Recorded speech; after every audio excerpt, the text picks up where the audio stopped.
Under the lights here in Boulder, Colorado, at Folsom Field. It's Cincinnati against the Colorado Buffaloes, teams with identical 5-2 records. You're watching ESPN College Football presented by IHG Hotels and Resorts.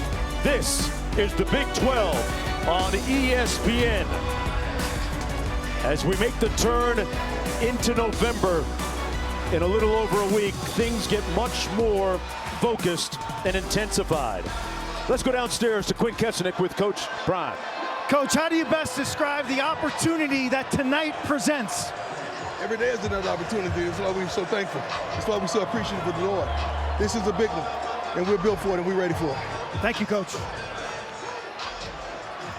Arguably the biggest game in his tenure here in Boulder, Colorado. Cincinnati winning the toss. They elect to take the football first.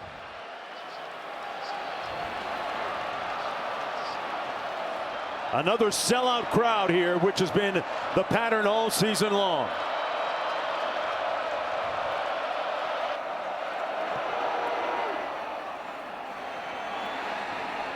It'll come out the back of the end zone.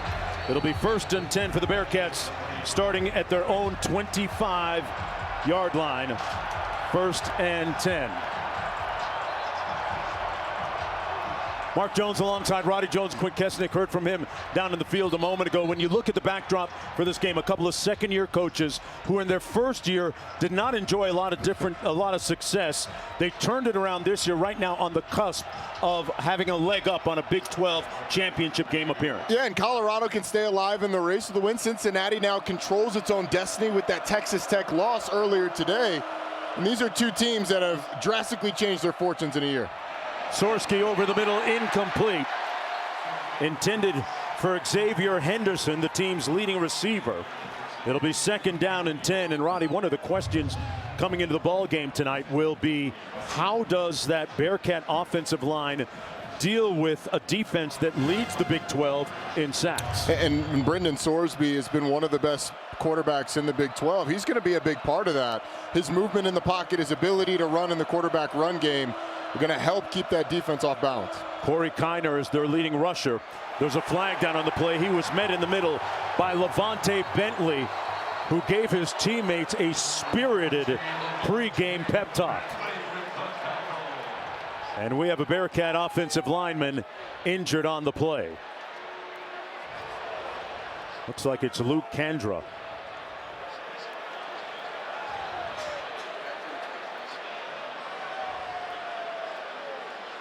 Being attended to by the Cincinnati Legal staff. formation. Offense. More than 5 players in the backfield. Penalty's going to go against Cincinnati. We're in a legal formation. Let's take another look at the play.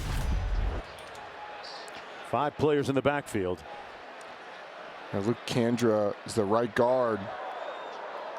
Legal formation. More than 5 players in the backfield. Penalty is declined. 3rd down. The hit by Levante Bentley sets a tone, but Luke Kandra is probably this Cincinnati's team best offensive lineman. 2nd team All-American a year ago. It's good to see him walking off. Captain, a guy that transferred over from Louisville when Scott Satterfield got the job at Cincinnati. He is one of the heartbeats of this offensive line and this offense. A guy who went out to midfield to take the coin toss. Good to see him walking off. They'll hope to have him back sooner rather than later. Both these teams have been heavily invested in the transfer portal. You mentioned Kandra coming over from Louisville with Coach Scott Satterfield. 27 players out of the portal for the Bearcats this year. Last season 3-9. This year they've already eclipsed last year's win total.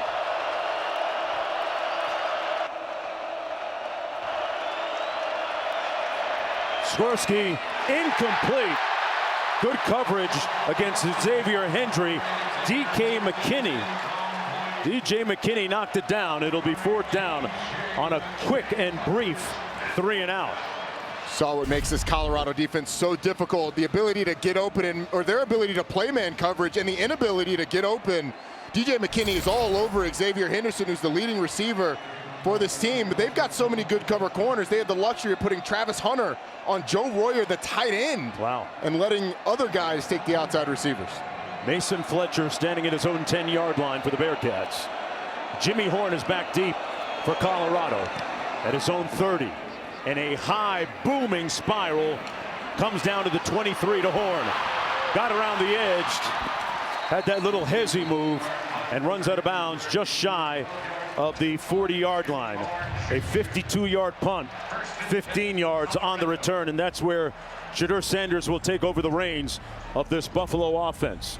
A look at his brilliant statistics on the season, averaging, well, he's completing almost 70% of his passes, a little over 70%.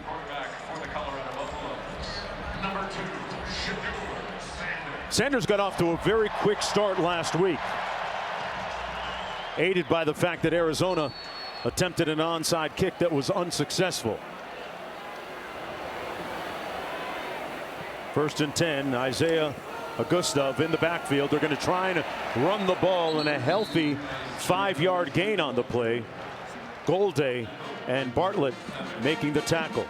Well, speaking of health, all eyes on 12 tonight. Travis Hunter, who takes a ton of snaps, over 100 snaps per game on average.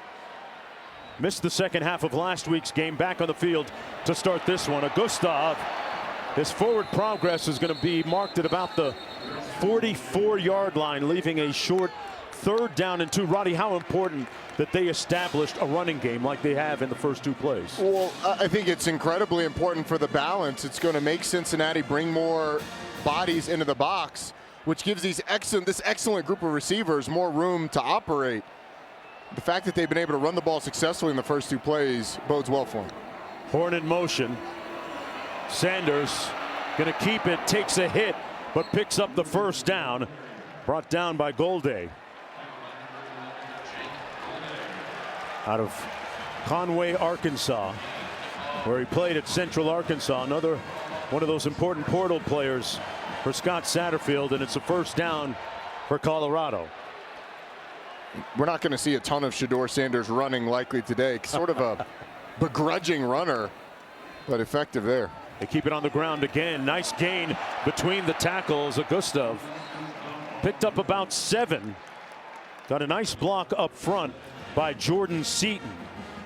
And so far, so good, Roddy, with respect to the center quarterback exchange with Hank Zelinkas and Shedeur Sanders. Had some trouble with that in the past. Had some trouble with it last week. Sanders looking to pass. Got sacked back at the 41-yard line. Took a big hit by Jared Bartlett. It's almost like he didn't see him coming. I think he just waited too long. He had too much faith in the receiving core. Not all sacks are on the offensive line. Sometimes you got to bail on it. He's got plenty of time to look, and then throw the ball away. But he keeps waiting, keeps holding on to the football, and obviously takes the sack, hoping and trusting that his receiver would come uncovered. Colorado's offensive line only gave up 1 sack a week ago against Arizona. 3rd and 13, gets it out quick to Horn on the edge. Jimmy Horn down the sidelines, smoking it into the end zone. He pieced out on the way to the end zone. And because of the peace sign, that's a flag. And I believe this will not be a touchdown. I think they're going to take this. We've got Matt Austin, our rules expert. But taunting when you're going into the end zone, let's bring in Matt Austin and ask him. I mean, he gave the Tyreek Hill peace sign. What's going to be the ruling here, Matt? Well, if they determine that that is a taunt, then that is considered a live ball foul. They'll throw it at the spot, and they'll take away the touchdown and mark off 15. I don't think there's any question if that's a taunt. During the run, unsportsmanlike conduct. Number 5 of the offense. 15 yards from the spot of the foul. Number 5's first unsportsmanlike of the game. That sportsmanlike was for taunting.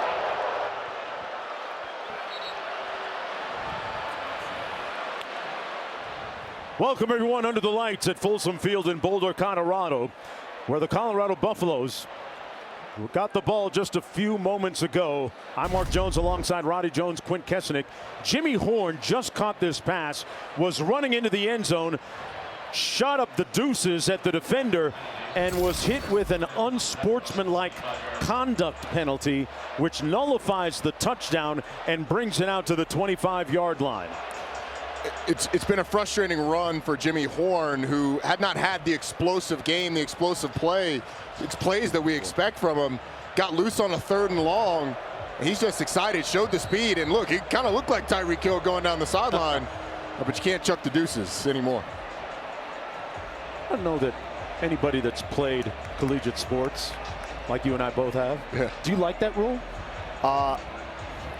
In that scenario, I don't like that you take it off, but it's a rule, and obviously you don't want the taunting that can escalate down the line. I think that's harmless, but you're trying to prevent what it could escalate into. Nice run off tackle. That's Dallin Hayden. Got a good block up front. Colorado has established the running game already. This is the play we're referring to a moment ago. Horn got around the edge, and he showed Cincinnati his shoe bottoms and the deuces. And Coach Sanders talked to him afterwards about what he did, seemingly affirming him, but also saying you can't do that. Yeah. Just a guess. I mean, this is a guy who used to high step in the end zone, so he knows a thing or two about showboating while going to score. You already know. A nice run by Hayden.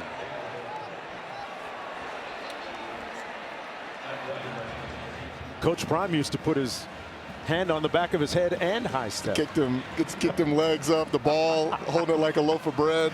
Hey man, I always say don't play sports if you don't want to get your feelings hurt, right? If you're on the wrong end of that, you just got to stop the guy. Got to be. And look, that plays into what Coach Prime and this offensive staff, Pat Shurmur, the offensive coordinator, want to do. They want to get their guys the ball in space. Shedeur Sanders has time. Places a perfect pass inside the 5 to Wester. It'll be 1st and goal, Buffaloes. What a dime drop by Shedeur Sanders. And we'll show this a little bit later in the game, but this is a throw that he makes going back to warm-ups. It's one of the most extensive warm-up processes that I've seen in the country, and that ball is perfectly placed right on the sideline for LeJontay Wester to get not only 1 but 2 feet in bounds, it looked like. The ruling on the field of a completed pass is under further review. Well, it looks like we're going to get a review. Yeah, they're going to take another look at this, like all plays are reviewable. But he dropped that in right where it had to go to LeJontay Wester, who caught that Hail Mary pass right near that spot in that game against Baylor several weeks ago. But I don't think there's any question that right foot is in bounds. The question is, does he have firm control and survive the ground with the football? We can't see it from there. It'll be a 12-yard pickup if it stands. Wester has really come on of late for Colorado. Had 127 yards receiving last week on the road in Tucson. Let's bring in Matt Austin, our rules analyst. Matt, what is the final determination here and the criteria for a complete catch? Well, I think you guys are all over it. You have to have firm control. You have to get a body part down inbounds. And if you go to the ground, you have to maintain possession. I haven't seen anything on any of the replays that would show me that he lost possession at all. The ball might have scraped on the ground a little bit, but I think he had hands under it, and I never saw the ball separate from his hands. So I think this call will stand. There's certainly not enough. I agree, Matt. There's certainly not enough to overturn it based on what we've seen. There was a shot at the very end where he's laying on the football from that low shot where it looks like the ball might have been dislodged, but you certainly haven't seen anything definitive. After further review, the ruling on the field stands. First down, CU. There it is, 1st and goal for Colorado. Wester with the 12-yard completion. This is Colorado's first possession of the football game. Cincinnati won the toss, elected to take the football first, and subsequent to a quick 3 and out, Colorado now looking at 1st and goal. Hayden in the backfield. On the jet sweep. Horn dragged down at about the 3-yard line by Canteen. Eric Canteen, the starting strong safety, will make it 2nd down and goal. No gain on the play. Trying to give Jimmy Horn that touchdown that he had took off the board himself. Couldn't quite turn the corner. Eric Canteen with a good play. A guy who got to Cincinnati in the offseason has already been voted a captain.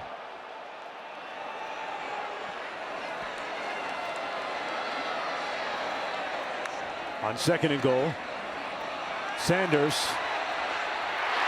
Touchdown! 12 in the building.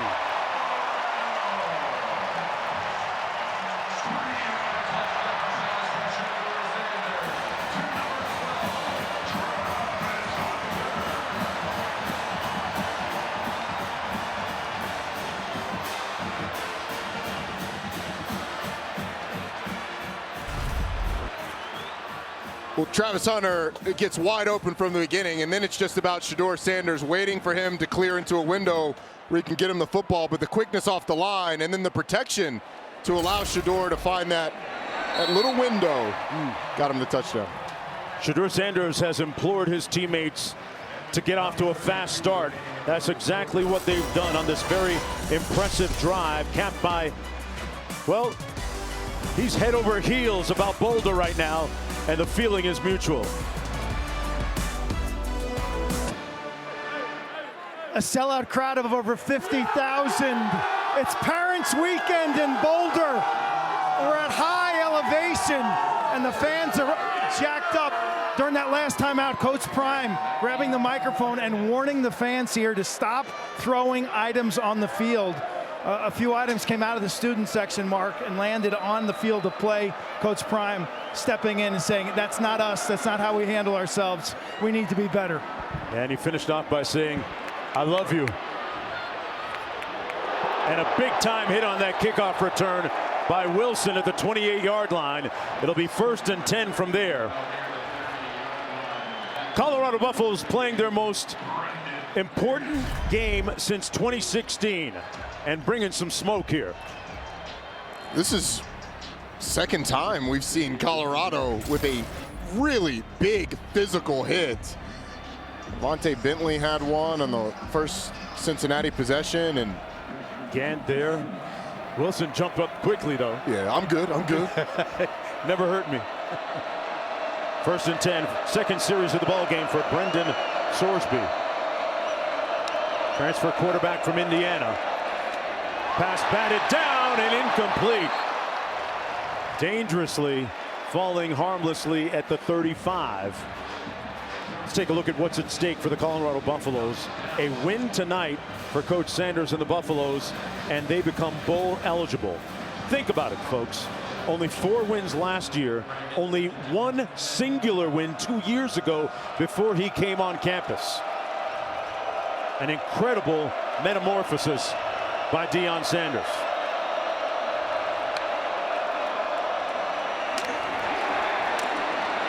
Kiner absorbed the hit and picked up the 1st down. Meanwhile, Scott Satterfield also in his 2nd year on the sidelines at Cincinnati. Folks, his team only won 3 games a season ago. Right now sitting at 5-2, already eclipsing last year's win total. He's done a fantastic job on the sidelines for the Bearcats. Former Louisville head coach. A win for them tonight, and they're right in contention for the Big 12 title. 10-yard gain and a 1st down. Sorsby out of the backfield, wide open to Pryor, on the loose and pushed out of bounds at about the 24-yard line by Shiloh Sanders. Appeared to be some kind of busted coverage that led to a 40-yard pickup. Well, there was a lot of confusion for Colorado in the secondary, a lot of communication happening. And then as soon as the ball is snapped, Evan Pryor, watch right here, all of the talking and confusion that's happening. Cameron Sillman Craig trying to communicate to Preston Hodge. Well, nobody takes the back, and it's a big gain for Cincinnati. Sorsby looking to run. He's done well running the football all year long, and he's going to be pushed out of bounds at about the 22-yard line by Sillman Craig. Cincinnati moving with the pass primarily, and Colorado doing it on the ground. Yeah, the fact that Colorado has run the ball 7 times out of 11 plays and successfully. Yes. If you take away the sack, the running backs had 25 yards on those 5 carries. That's excellent for this crew if they're able to do that, because we know they're going to be able to throw the ball. Coach Shermer has been able to execute his game plan so far. The offensive coordinator for the Buffaloes. We have a flag down on the field. False start. Offense, number 53. 5-yard penalty. Second down. Gavin Gerhardt, the center, the culprit. They'll move it back 5 yards to the 27-yard line. As a follow-up to the Luke Kandra injury, the right guard, he is back in. You can see him in the screen. His head peeking out in that huddle. Good to see him back on the field. And Colorado probably is their best lineman for Cincinnati up front.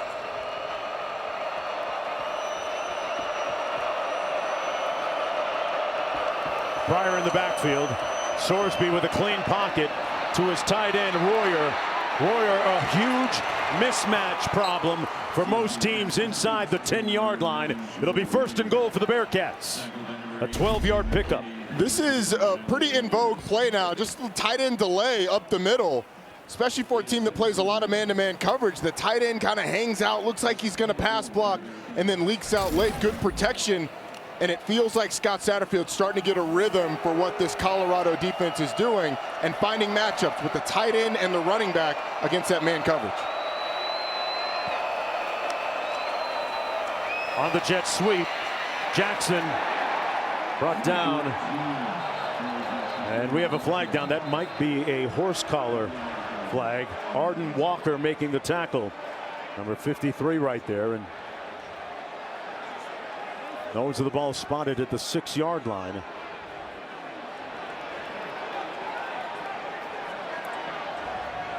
There's a bit of a kind of had the face mask for a half second, and then he did have the shoulder pad. There was no foul in the play.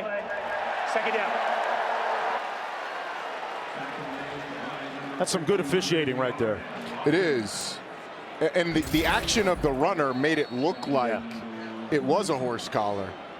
But clearly they had the shoulder, pulled it down, they come together, they talk about it. What did you see? What did I see? And they come up with the correct call. Hey man, I love the guys in the striped shirts. I do too. 2nd and goal. Trips left formation. Johnson in motion, now comes back. Sorsby into the end zone. Touchdown Cincinnati. Johnson with the catch.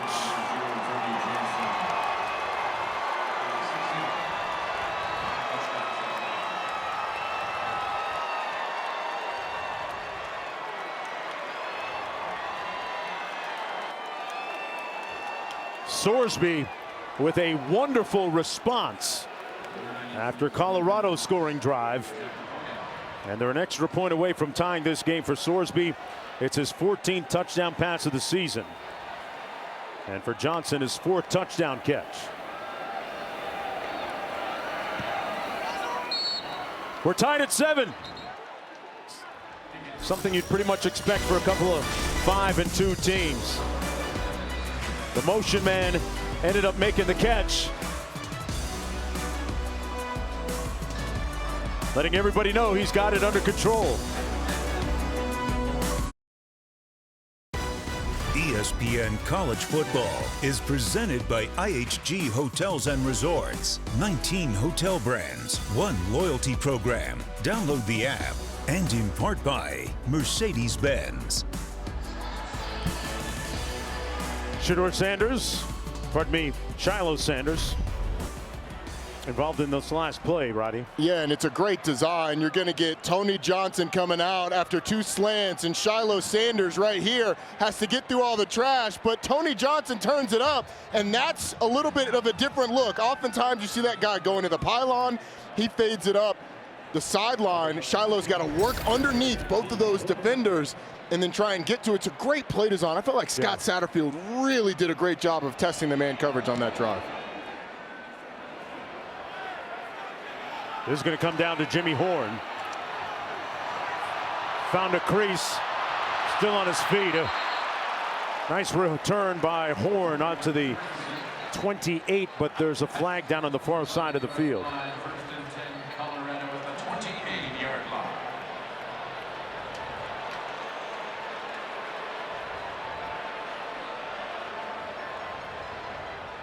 During the return, hold it. Number 26 in the return team. Half distance to the goal, first down. Media timeout. That would be us. Media timeout. They have a very unique way and spirited way of communicating, but it works. They're 5-2. Back after this.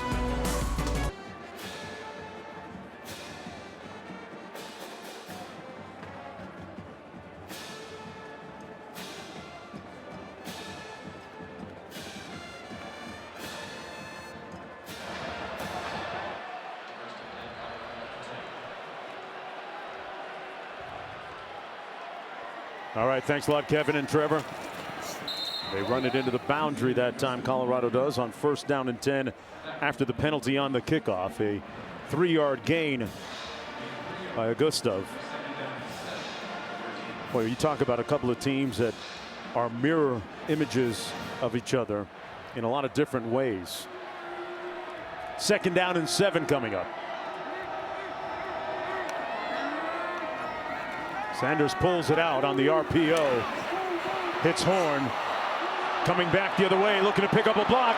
Found an alley. And brought down to the 30 by Josh Minkins. Man, he was just starting to hit his stride, Roddy. It feels like Jimmy Horn has found some mojo tonight. Yeah. I mean, after that long run that got called back because of the taunting, you try and go completely reverse field, and he almost got out of there. He's feeling it. 1st and 10. Sanders with time, gets it out, checks it down. Gustav tackled at about the 31-yard line by Derek Canteen. His 2nd stop of the ball game, a 2-yard gain on the play.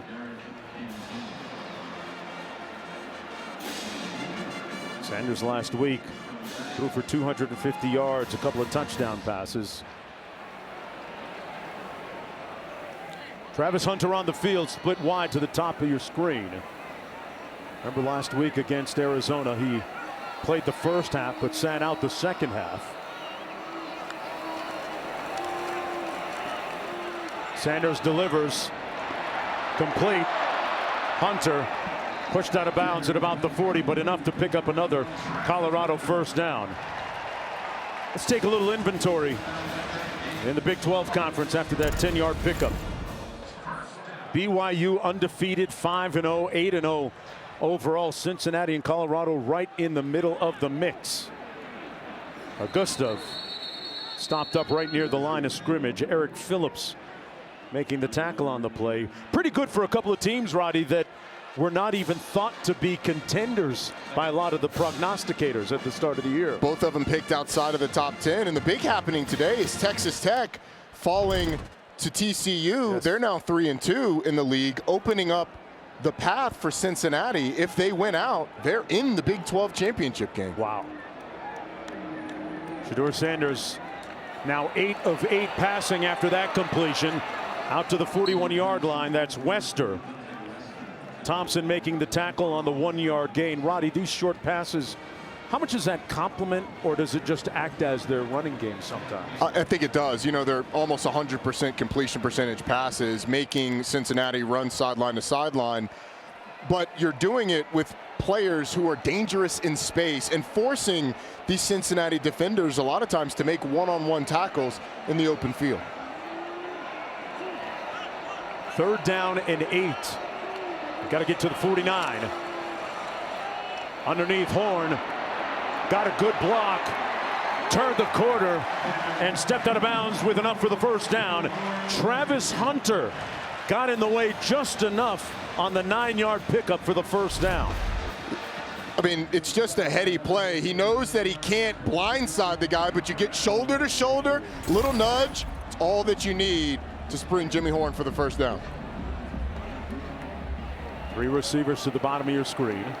Hunter to the top on 1st and 10. Hayden in the backfield.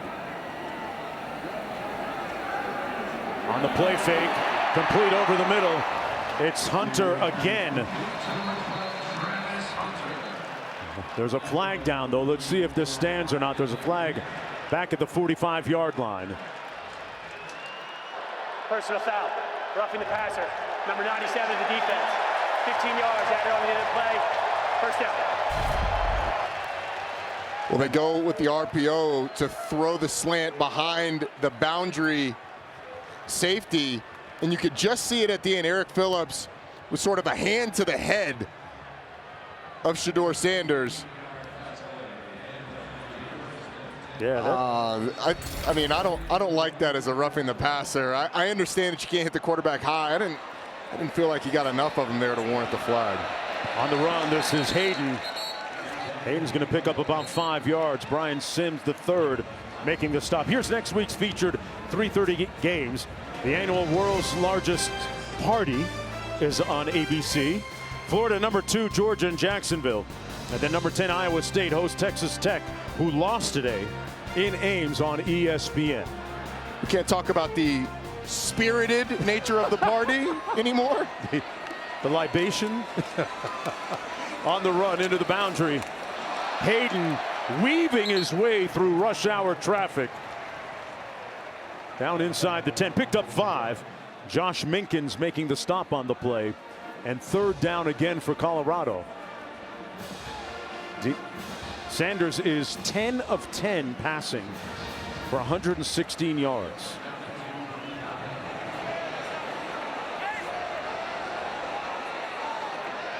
Hunter split to the top of your screen. On the toss, Hayden turns the corner. He's going to be stopped up about a yard shy. It'll be 4th down and 1. Jared Bartlett surged in to make the tackle. The 5th-year senior from Miami. And West Virginia transfer, making it 4th and 1. An interesting decision. What do you do here, Roddy? I think Colorado's going to be aggressive, and I wouldn't be surprised. If they tried to throw it. They keep it on the ground. Hayden, oh, it's going to be close. Let's see where they spot this. There's a flag down.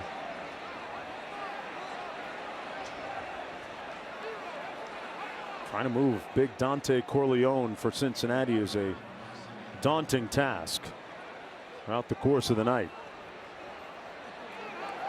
Illegal substitution on the defense. 12 players on the field and the ball is snapped. Half this is the goal. Result for the first down. You get a chance to finish the thought on throwing the ball. They've struggled at times on 4th and 1s running it this year, but the tempo is able to get Cincinnati. Look at Dante Corleone, Roddy, the guy I was talking about a moment ago. 320 pounds of stout defender. And about 50 of them are in them calves. Those are lower thighs. Shedeur Sanders. Oh, what a move. Oh, he hit him with the sauce. Touchdown.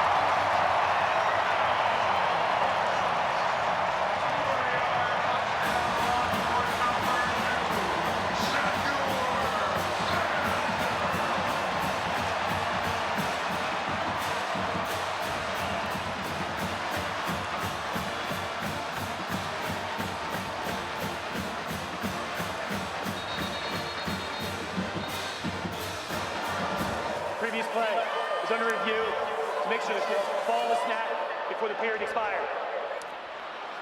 Oh, wow. Oh. They're going to see if they got the playoff in time before the end of the quarter.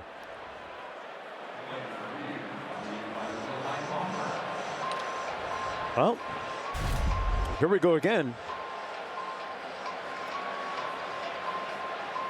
That's awfully close. We're going to have to slow-mo this thing. You need to go down to tenths of a second on this. I think he got it off. Yeah, he got it off. Barely. Got it off in time. If they had tenths of a second on there, Matt Austin, our rules analyst, your thoughts on this? Mark, I agree with you and Roddy. I do think that hand was just starting moving the ball when it was still showing a 1. So I think this play will stand. Mark, you said it. we had tenths of a second like in hoops, then we could absolutely see it. But when it says 1, it's actually 0.9, 0.8, 0.7, 0.6 all the way down. Because when it hits 0, time's gone. They're going to have to slow it down frame by frame like we did.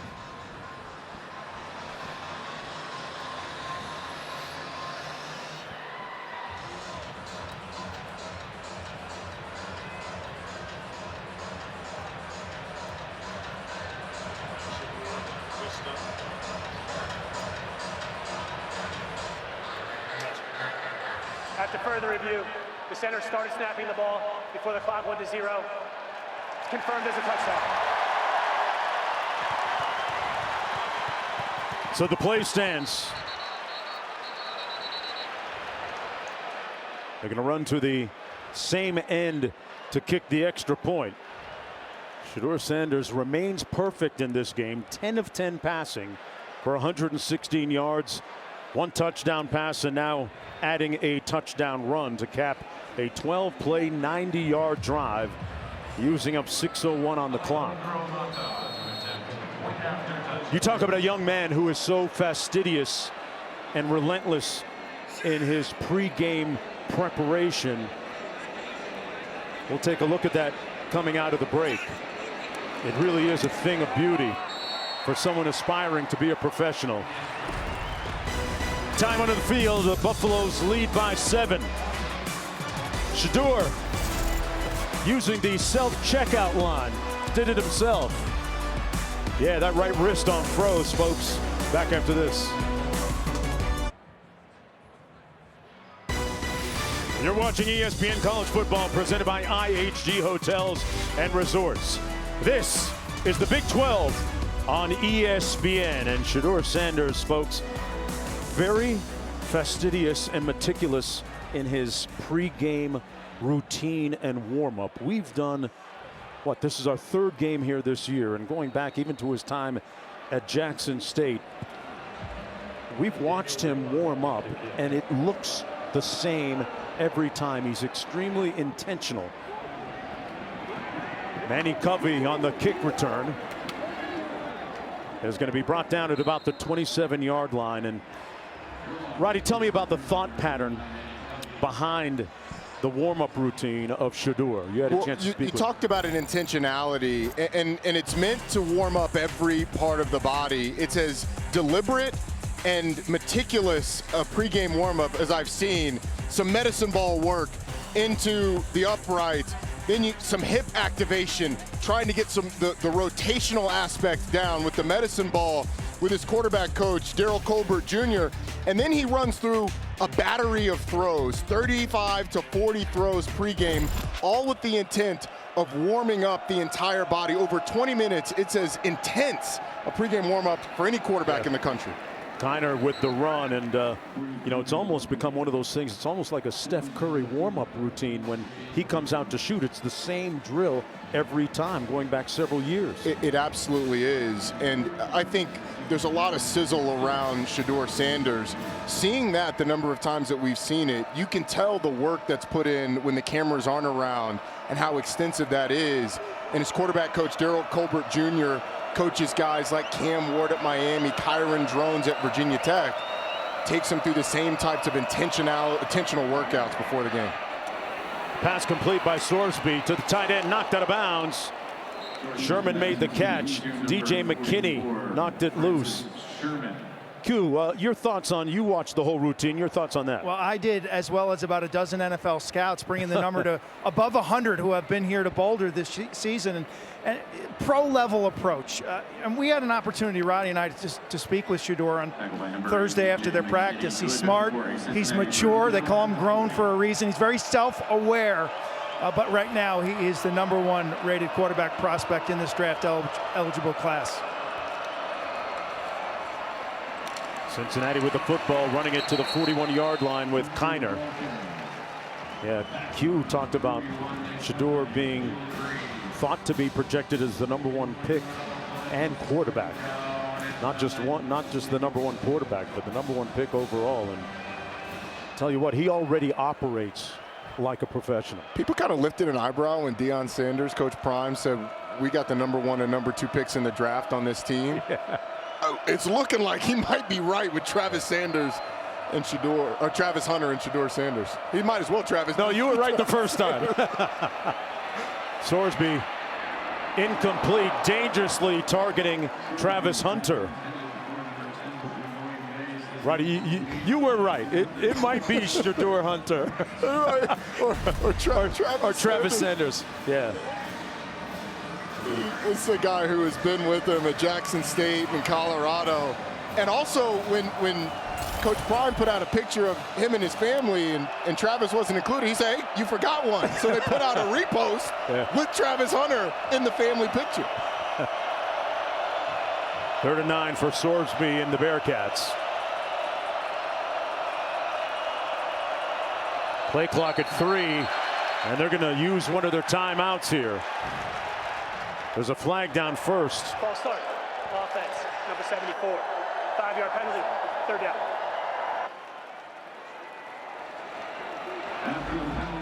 They're going to move it back a few yards, back to the 36-yard line.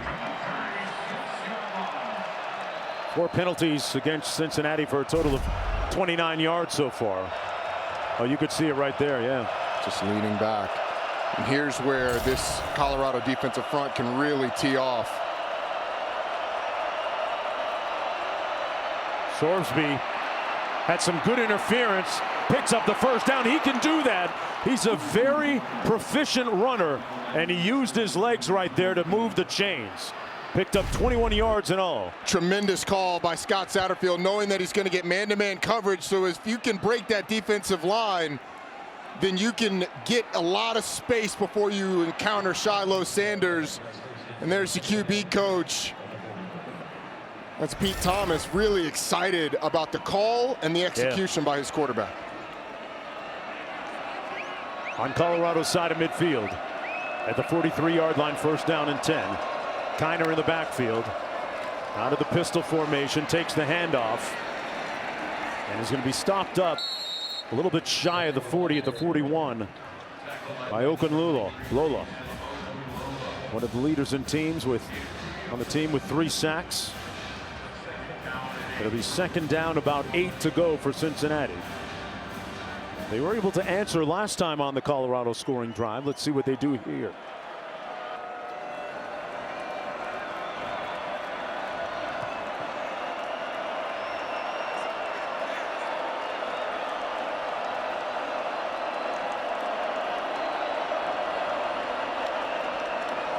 Sorsby on the option, and a nice run by Pryor. Right, a touchdown run last week. 7-yard gain. Shiloh Sanders making the tackle on the play.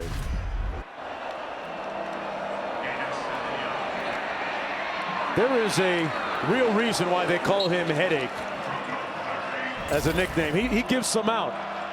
He does, some to his father, but oftentimes to opposing ball carriers. And this is where Brendan Sorsby's legs become really dangerous on these 3rd and shorts.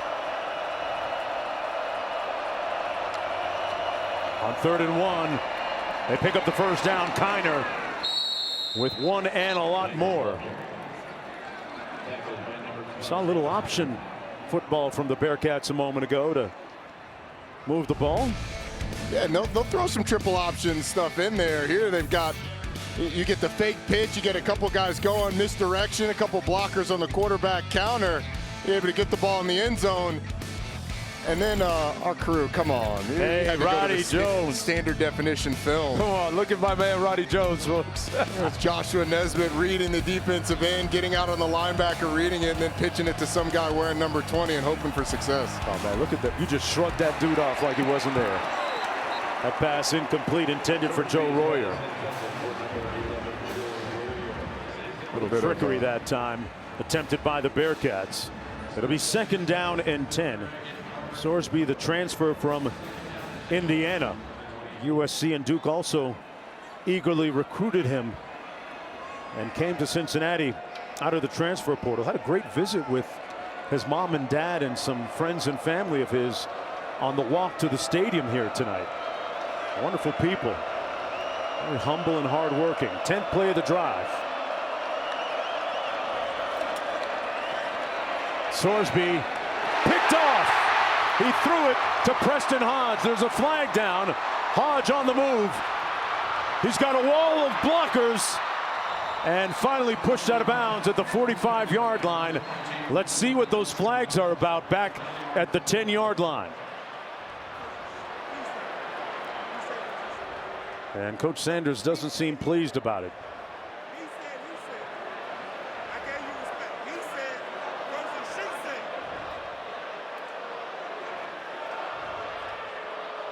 Looks like it's going to go. Interference. Defense. Number 24. 15-yard penalty. Automatic first down. Wow. Talk about a seismic swing there. It'll be Cincinnati football first down and 10 after the 15-yard PI penalty. Happens to the top of your screen right here. Tony Johnson just beats Preston Hodge inside and then sort of grab around the waist. It was a little, it didn't seem like he pulled him a ton, but it's certainly a bad look when you get beat inside and you have that tug. Not sure the throw was on the mark either way.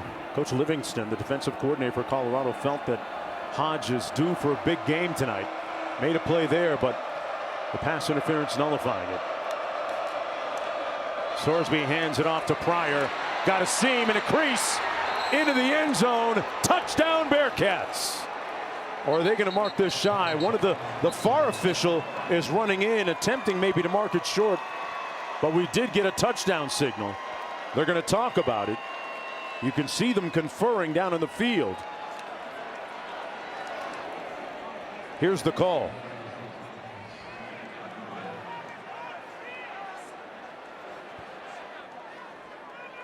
Result of the play was a touchdown.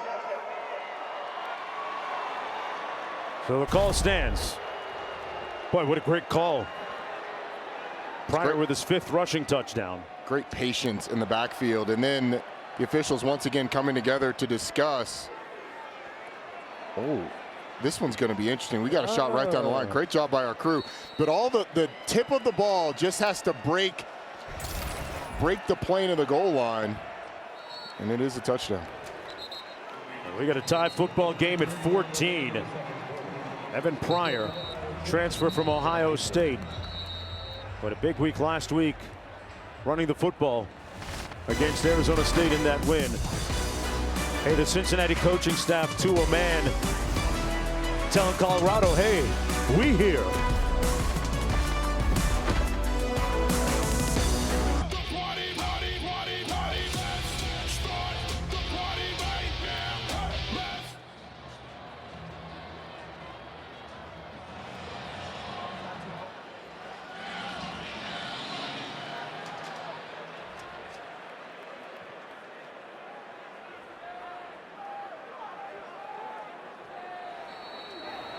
Boy, what a bounce back by the Aggies after losing their opener against Notre Dame. No kidding, and what a job by Mike Elko in year one. Year one at Duke, 9 wins. Year one at Texas A&M. He's on track to eclipse that 9-win mark that he set at Duke and maybe make an SEC championship game. Jimmy Horn is going to watch this go out of the back of the end zone. It'll be 1st and 10 from their own 25-yard lines. These two schools have plenty in common, and it begins on the sidelines. A couple of second-year head coaches leading their teams. After dismal debuts, Scott Satterfield's team won 3 games. Coach Sanders' team won 4 games. But a turnaround catalyzed by the transfer portal. Both teams heavily into it. They use it in different ways. Coach Prime has Louis and Samsonite working perfectly well for Coach Satterfield. Belief and a Big 12 potential appearance in the championship game for the winner in this. Sanders complete, but a hit immediately made. No gain on the play. Carroll coming up to make the tackle on Hayden.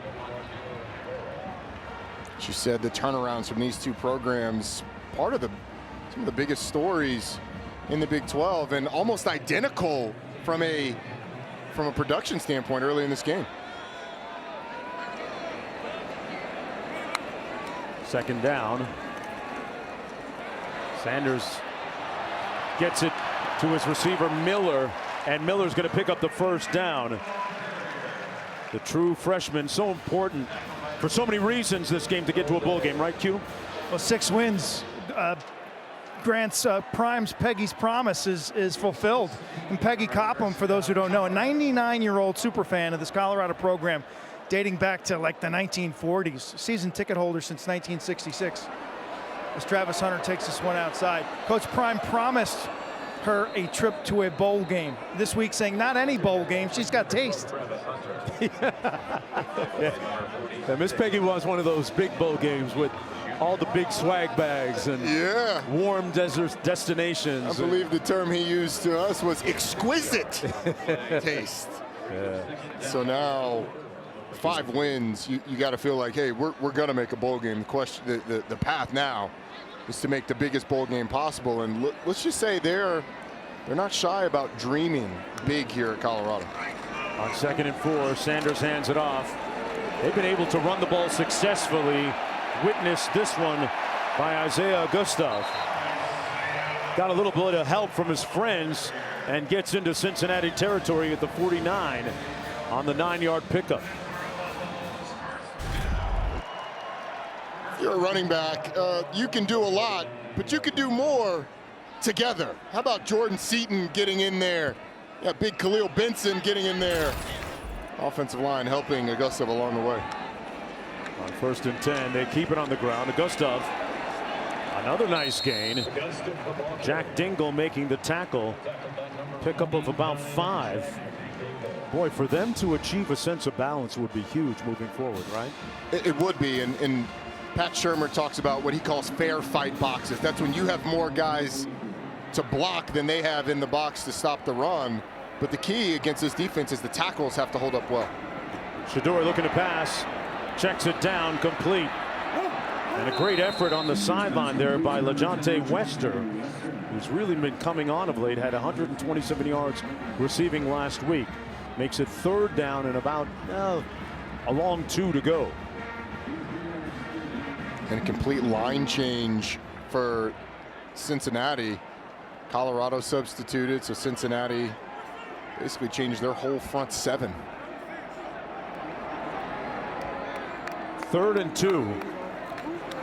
They keep it on the ground and roll up their sleeves, play some smash ball. Gustav makes the 1st down run. Jonathan Thompson with the tackle. 6 minutes to go in the 1st half. Shedeur Sanders still perfect. 14 of 14 and 136 yards passing to go with a touchdown. That Cincinnati has to be worried about is Colorado's kind of having it both ways. They can run the football and you haven't forced an incompletion from the quarterback. They ran the ball for almost 150 last week at Arizona. So showing more consistency.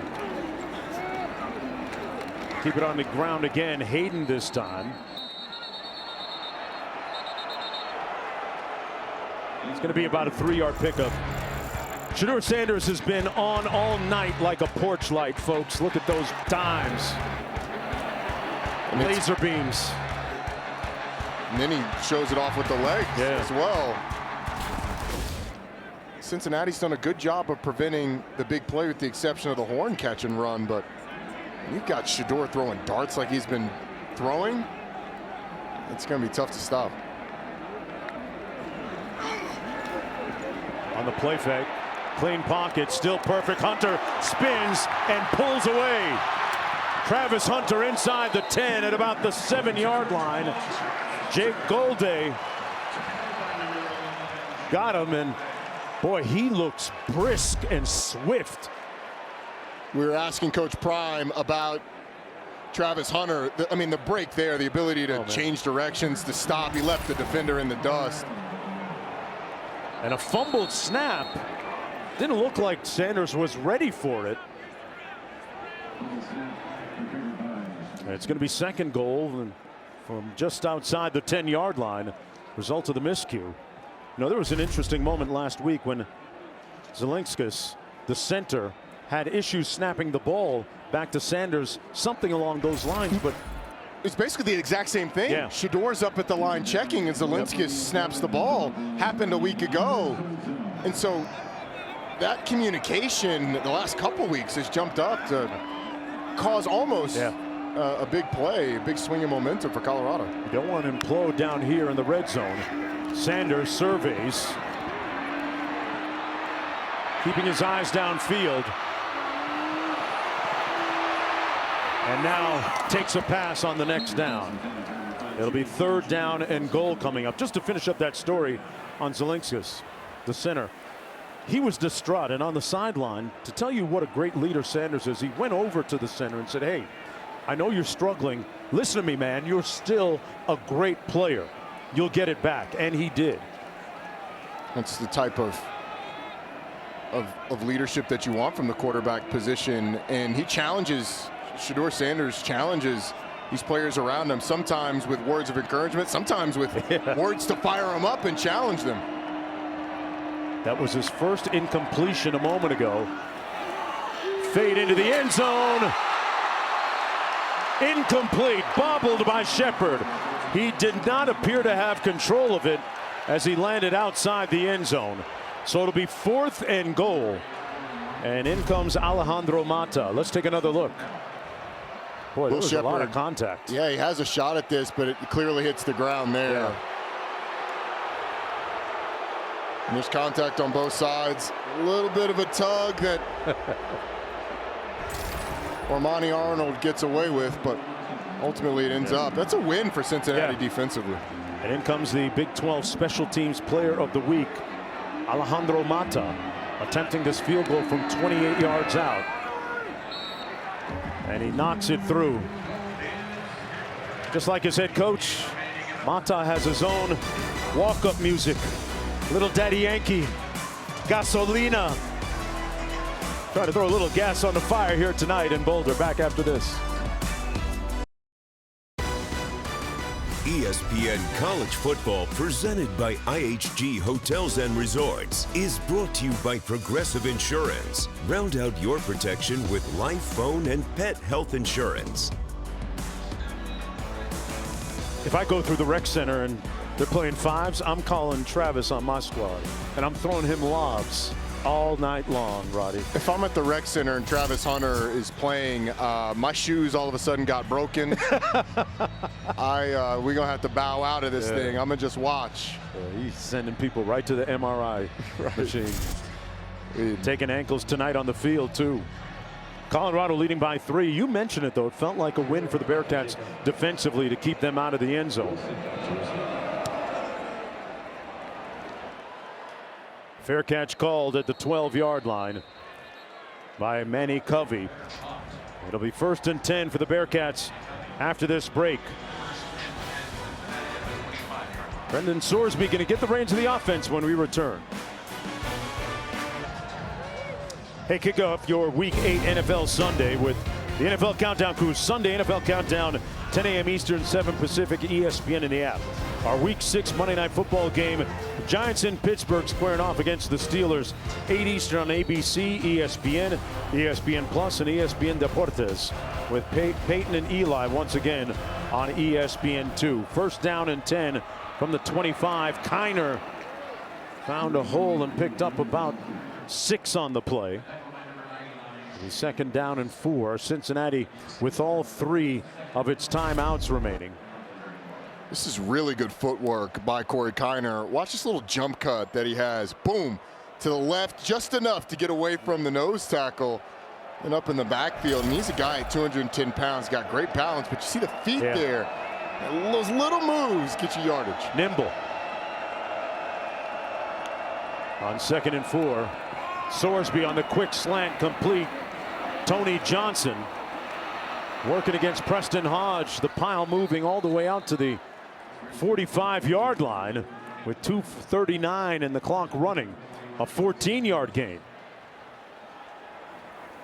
Xavier Henderson has been quiet, their leading receiver, but Tony Johnson, a guy who they moved to the slot earlier this year to try and get him more touches, try and create some more favorable packages. He's done a nice job tonight. There's a shot of Xavier Henderson, who large part of the night's been lined up against Travis Hunter, which is a one-way ticket to get erased from the game. And he's got those straps out there.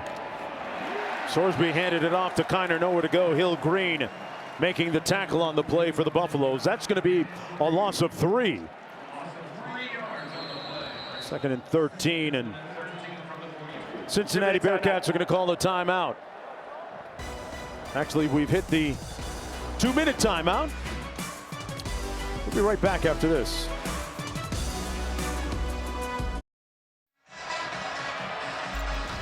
Welcome back, everyone, to Boulder, Colorado. Lots going on in the Big 12 today. BYU still undefeated in conference play and overall, beating UCF this afternoon. Texas Tech dropping one at TCU, which is good news for the Bearcats. Nice cutback by Kiner. And he's going to be brought down shy of midfield at the 48 by Preston Hodge, limiting that gain to 6 yards. This is how the Big 12 has looked like in terms of the preseason prognostications. And now, boy, some people got it wrong. Yeah, at least you got 2 of 6. It's a failing grade in everything but baseball. But this is a big play for Cincinnati. Colorado had 3 timeouts. So if you don't convert here, they'll get the ball back with over a minute left. Sorsby on the run. He can do it with his legs. Lunging. He's going to come up a little bit short. They're going to spot him at the 46-ish, which sets up 4th down. A gain of 6. What do you think, Roddy? Do you go or do you punt I think here? if you're Cincinnati, you go for it. You'd give Colorado great field position, but you've been great on 4th downs this year, 7 of 8. And on 4th and 1s, they have converted every single one this season. Here we go.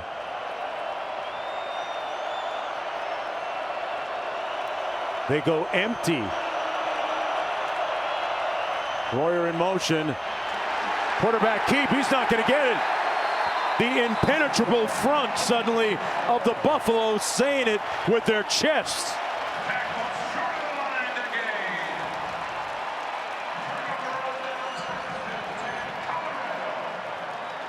Silman Craig has been great in the box all season long for the Buffaloes. Please set the game clock to 33 seconds. 33 seconds. First down, Colorado. He has, but this play is made by the interior of the defensive line, especially right there. Amari McNeil blowing up 2 offensive linemen to allow Nakai Hill-Green into the backfield and Cameron Silman Craig. And Travis Hunter fired up. And now Colorado with the football, 33 seconds left.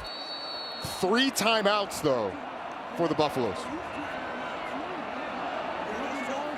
This is a lot of usually Shedeur Sanders is at his best in such situations underneath Hayden. Going to be dragged down at the 48-yard line by Golday. And they're going to call a timeout here after the gain of 6. Hey, coming up on the Lexus halftime, Kevin Connors, Trevor Matich in the studio chopping up, giving you some BYU highlights. First charge time out of the hat. Colorado. Close calls for Ohio State and Texas, and Notre Dame sails past the Navy crew. That's Navy's first loss of the season. And likely taking some of the steam, no pun intended, out of the potential for an Army-Navy matchup down the line. It would still be a really cool display if Army and Navy were to meet in the American Championship game and then again for the Army-Navy game. But that likely, at least if Navy were to win, Army's still undefeated. But if Navy were to win, that likely wouldn't be for a college ball playoff spot at this point. Let's go to Quinn. You see on the Colorado sideline, they actually use their own field goal marker. It's not a line on the field, but it's a flag. They got a manager holding a flag, what, at the 31-yard line? Wow. Never seen anything like it. Look at them. There you go. Sanders checks it down and throws it out of bounds at about the 44-yard line, setting up a 3rd down and 4 now. Sanders is 16 of 19 now after that incompletion. 171 yards. He completed his first 15 passes. So looking at 3rd and 4. And I think you have to anticipate that Cincinnati is going to drop numbers. I would expect something short of catch and run here. Sanders drills it complete. That was Travis Hunter with 11 seconds to go. 14-yard pickup and a 1st down. Going to spike it here and stop the clock. Colorado with 2 timeouts remaining.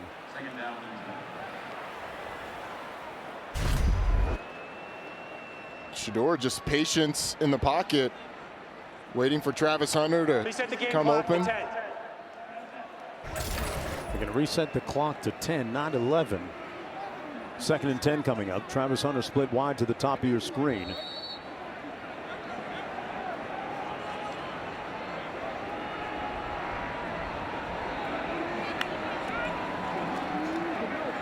Sanders taking a shot, got a man! Room service, touchdown! Hunter!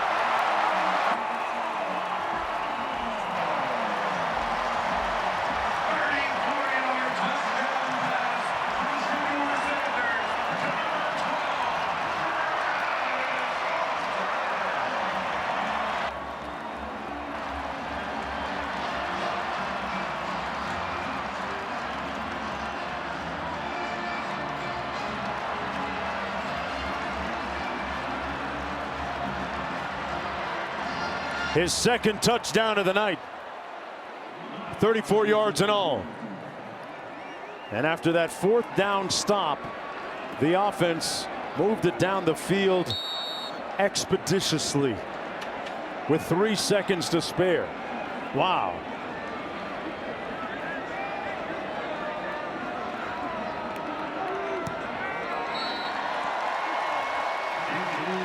Ten-point lead for the Buffaloes. You can't overstate how important he is to this team. No, you can't. But look at the bust by the Cincinnati defense. Go ahead and run it. And pause it right here. Now you've got all of this room open for both Wester and Travis Hunter. And what Shedeur Sanders is trying to do, just get it out there. Let him catch it. Slows down, catches the football. But 2 guys open for Shedeur Sanders to choose from. And, I mean, it's something that you just can't have happen if you're Cincinnati, because in that scenario, you're just trying to force them to kick a long field goal. You turn Travis Hunter loose. I would say on the top of the scouting report, it's, hey, don't turn 12 loose down the field.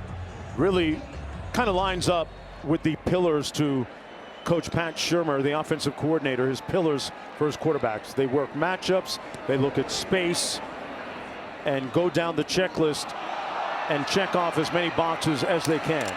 Leverage, another one of those pillars, and on the return out to the 34. That'll be the end of the first half. And remember, Colorado will have the football to begin the 3rd quarter of play.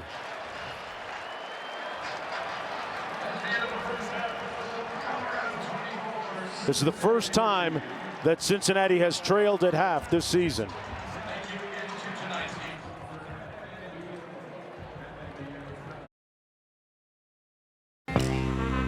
Bearcats and Buffs. 2 crews repping identical credentials. A berth in a bowl and or CFP contention is one of the essentials. He told you he was coming, complete with no bluffs. The Bearcats savoring a D'Artagnan and 3 Musketeers, all well heeled. Colorado stays Gucci with 2 moving into their prime. Mathematically speaking, 1 is worth 2, while the other throws a dime. Cats leave wreckage scattered all over the field. Hope leads away to expectations. But there's no secret sauce coming through that door in this Big 12 tug of war. 1 will be eliminated in this, the now generation. And it's about now. You're watching ESPN College Football, presented by IHG Hotels and Resorts. This is the Big 12 on ESPN. Ready for the start of the 3rd quarter play. Mark Jones, Roddy Jones, Quentin Kesnick down at the field. The Buffaloes will have possession of the football first. And they'll go 1st and 10 from their own 25-yard line. 24-14 as we get ready here. You're watching ESPN College Football, presented by IHG Hotels and Resorts, folks. This is the Big 12 on ESPN. The Big 12 after party. Roddy back east.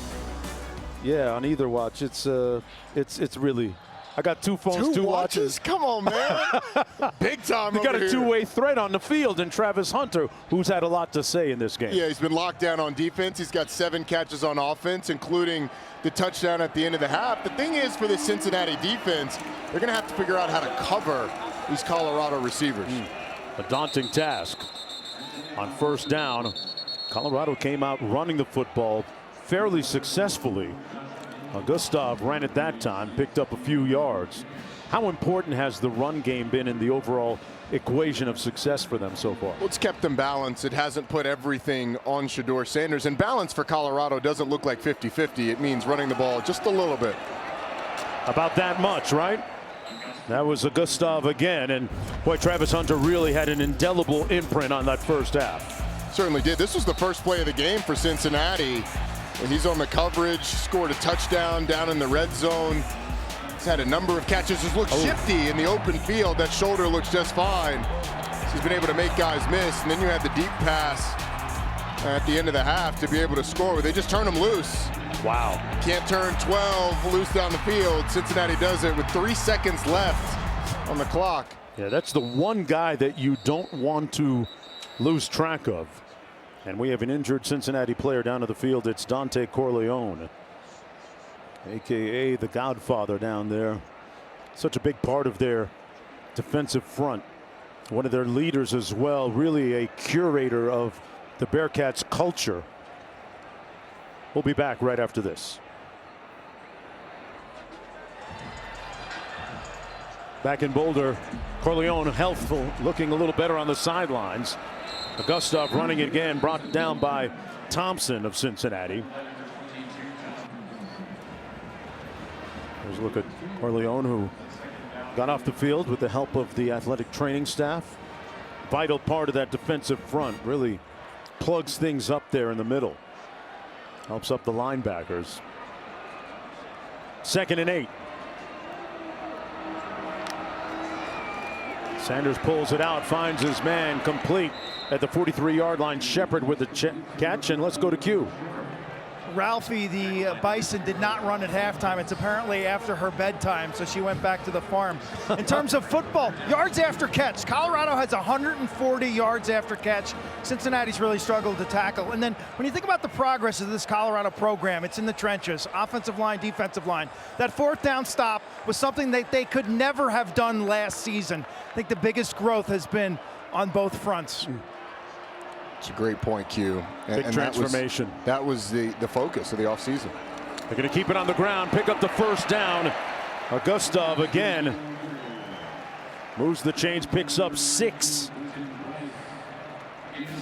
You said it, Roddy. 67 yards total rushing. That's just enough. Watch this double team. You're right, but Q was talking about the improvement. I mean, that double team washes the entire left side of the offensive line down.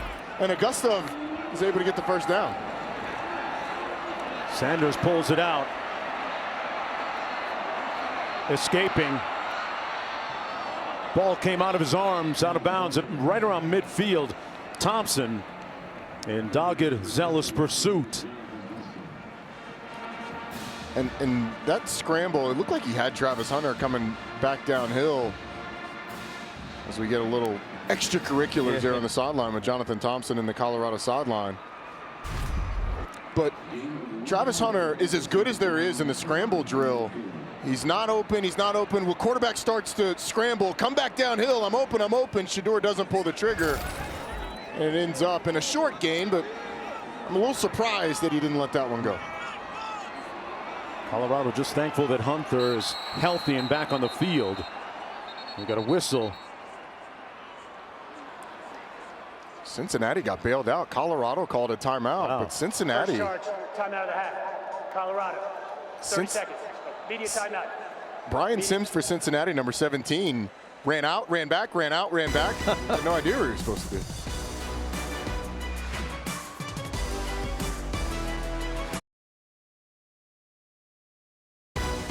ESPN College Football, presented by IHG Hotels and Resorts, is brought to you by Coca-Cola Zero Sugar.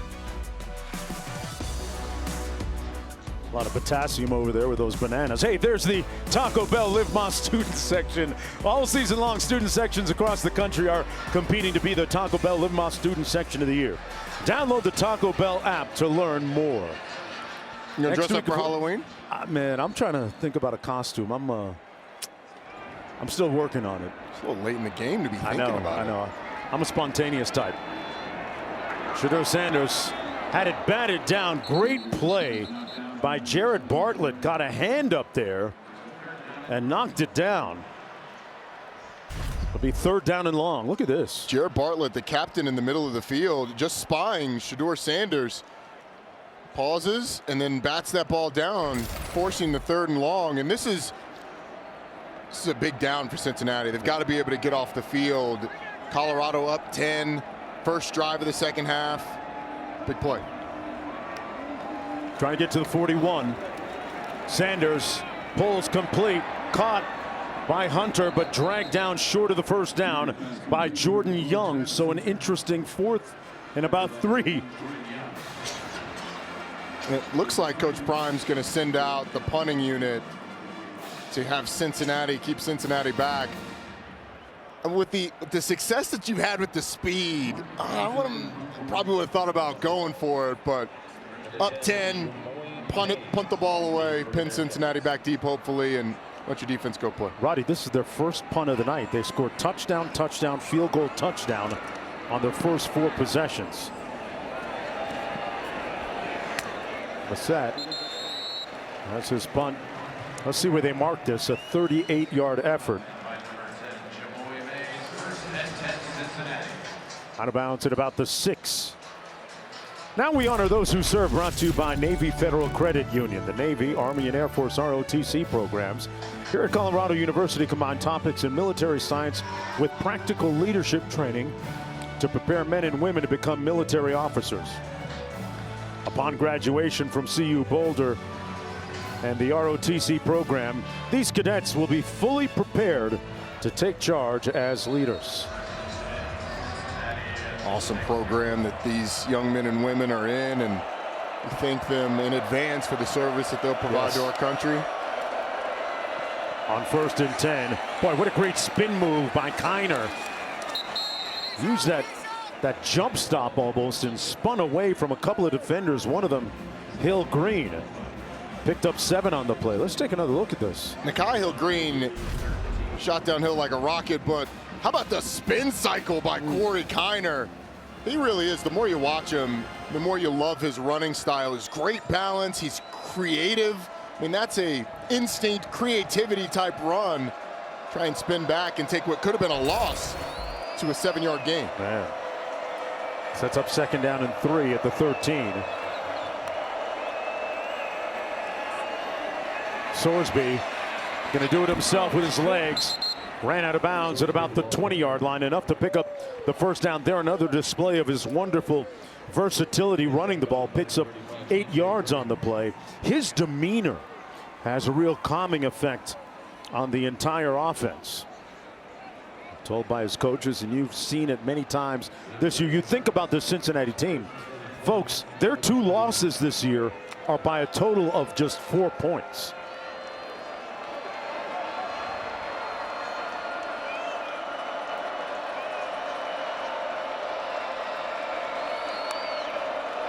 It's going to be Kiner. Nowhere to go. Hill Green made sure that time to wrap him up.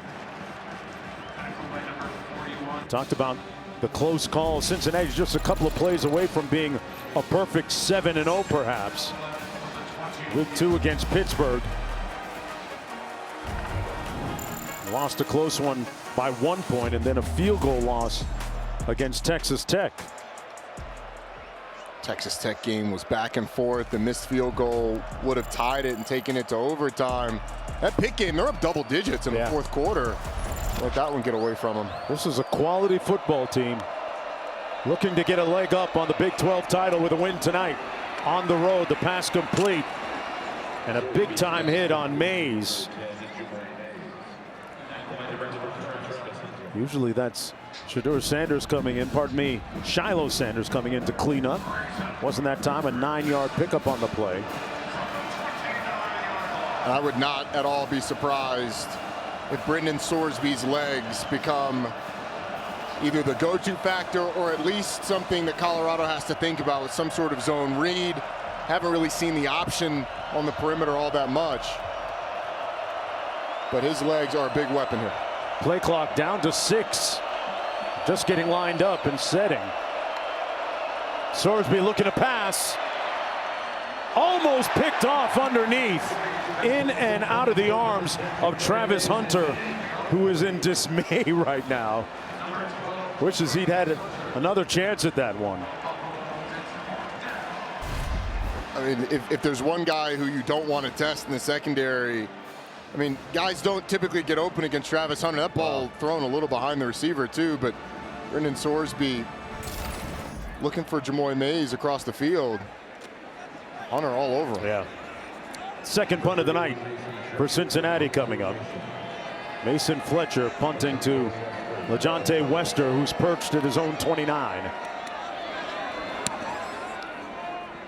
A high spiral. Returnable from the 25. He eludes the first couple of tackles. Wester got hit and spins forward out to about the 38-39 yard line. A 46-yard punt, 13 on the return. So to begin this third quarter, both defenses get stops. What about that? It's completely opposite from what we saw in the first half. Yes. And Travis Hunter, it's with an irregular gait there. Remember, he's coming off that injury from a couple of weeks ago. Only played a half last week and favoring that shin, that lower left leg area. But back on the field.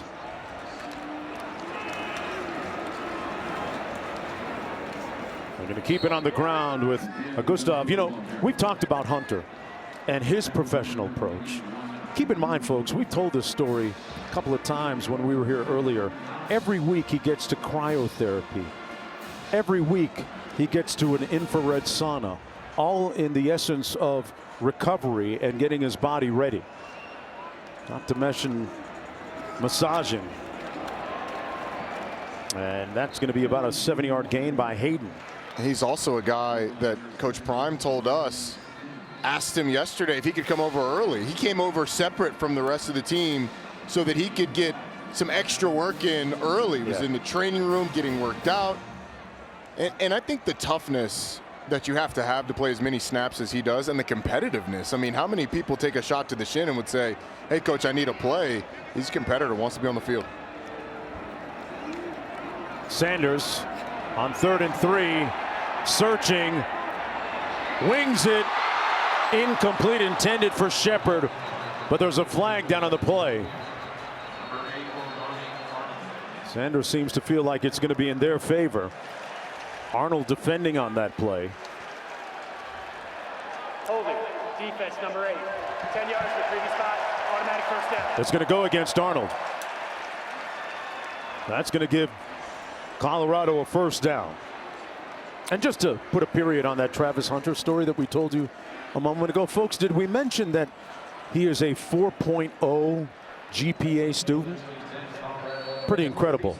It really is. And the last play was just a shame for Cincinnati because they had it so well covered. They had Sanders gets it out into the flat, turns it north-south. Wester on the fly. A straight arm forcing him out of bounds deep in Cincinnati territory, and Jimmy Horn, Roddy, was out there leading the way for him. These receivers are so explosive in the open field, and it's Scott Satterfield told us before the game and earlier this week, that's the challenge, bringing them down when they get in the open field, and it's been hit or miss with Cincinnati today. 1st and 10. They keep it on the ground this time. Gustav.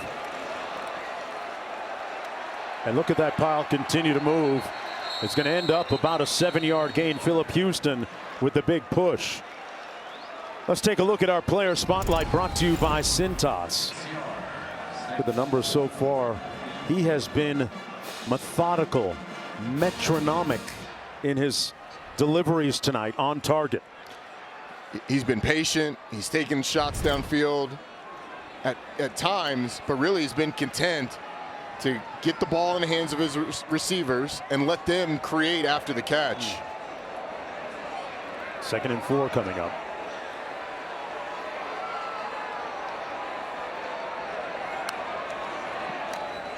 Sanders keeps it. Got to secure that ball and gets down and picks up the first down. Right around the 6-7 yard line, say. Pickup of 5 by Sanders. And you never want to see your starting quarterback limp out of a pack like that after getting up. And that's his front leg when he throws as well. It looks like he's favoring. 1st and goal, Colorado. Sanders hands it off. Straight ahead, Augusta powers into the end zone. Right behind Seaton.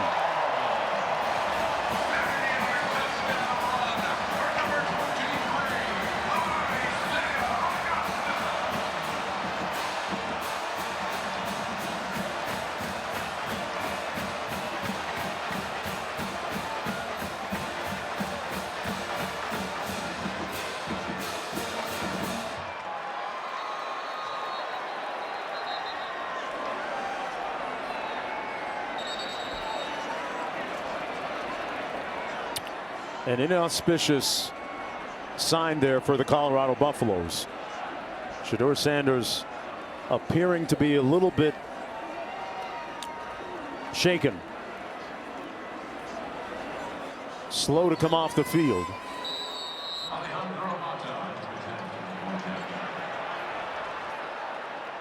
This goes back to that 4-yard run he had to pick up the first down.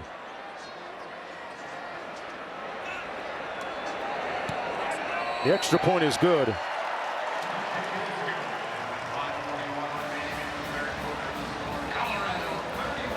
Let's take another look at that run that he made a moment ago. They got the first down, but it may prove to be ultimately a Pyrrhic play. You see that ankle twist a little bit. Back after this.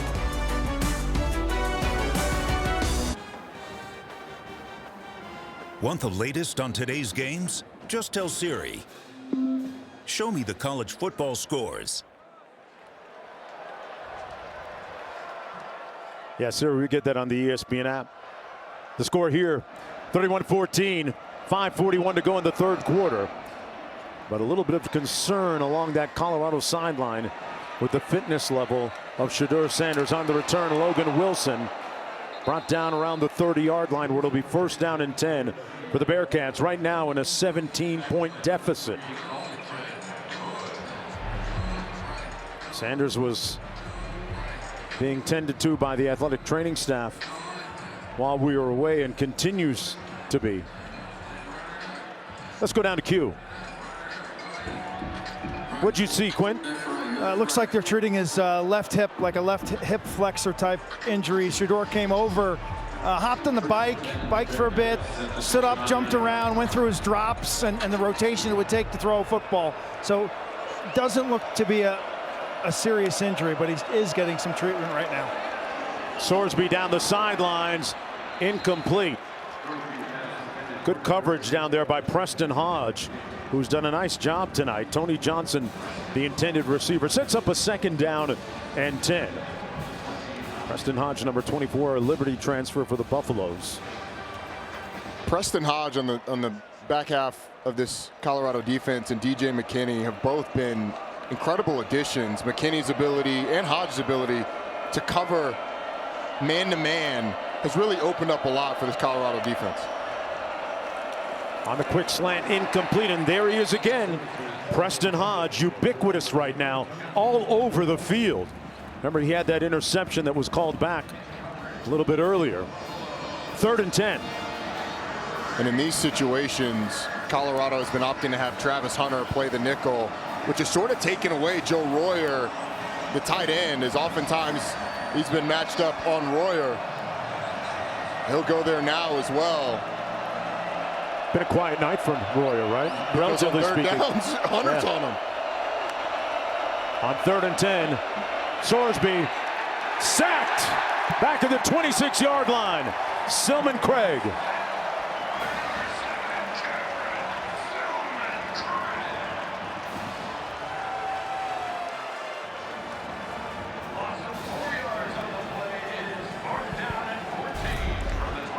This stunt just puts the right tackle, Philip Wilder, in a bit of a bind. BJ Green goes inside, he looks inside, and by the time he does, Cameron Silman Craig has gone past him. Brendan Sorsby has to climb in the pocket, and that play was almost DOA.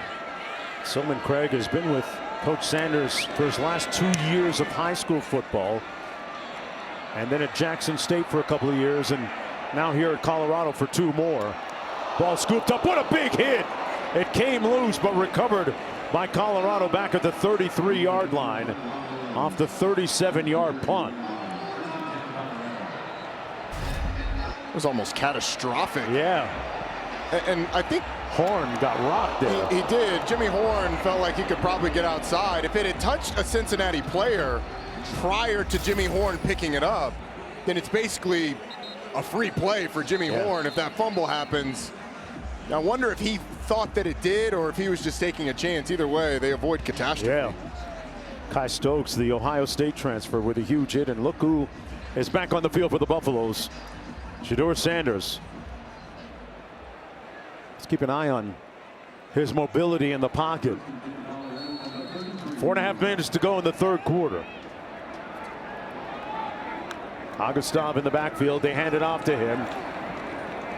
Picked up about 3 yards on the play. Hey, the next stop on the F1 schedule, I got your attention now, Roddy, right?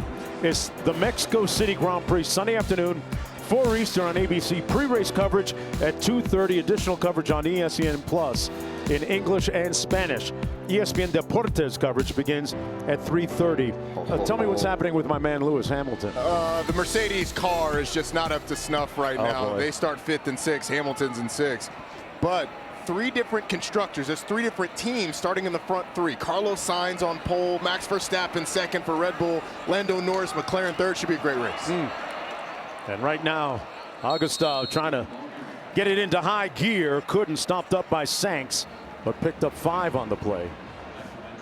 F1, those some money cats there. Let me just say, I know you hang with some guy with some bills in their pockets. I've seen your taste. F1 is right up your alley. It is. I'm gonna try and get to that Monaco Grand Prix. That's what I need to do. There it is. Monaco, Vegas, Miami. Yeah. It's very, very high class. 3rd and 2. Sanders gonna pass. Steps up. Caught at the 47-yard line. A great touch pass by Sanders to Miller. And a 1st down on the pickup of 11. I mean, as you said earlier, Shedeur Sanders has been metronomic, which is our word up with the Joneses. Oh. Metronomic, something that is happening regularly or in a consistent tempo, like a metronome. There you go. Kind of like Shedeur Sanders completing passes. Metronomic. And that was an incredibly layered throw. Wasn't it? Over the linebacker, down to the receiver. It's incredible by Shedeur. 17-point lead. And showing the ability to run the ball pretty well tonight. They've gained 100 yards on the ground tonight. Total of 370. So for consecutive weeks, Colorado has gone over 100. They ran for 148 last week in the desert of Tucson.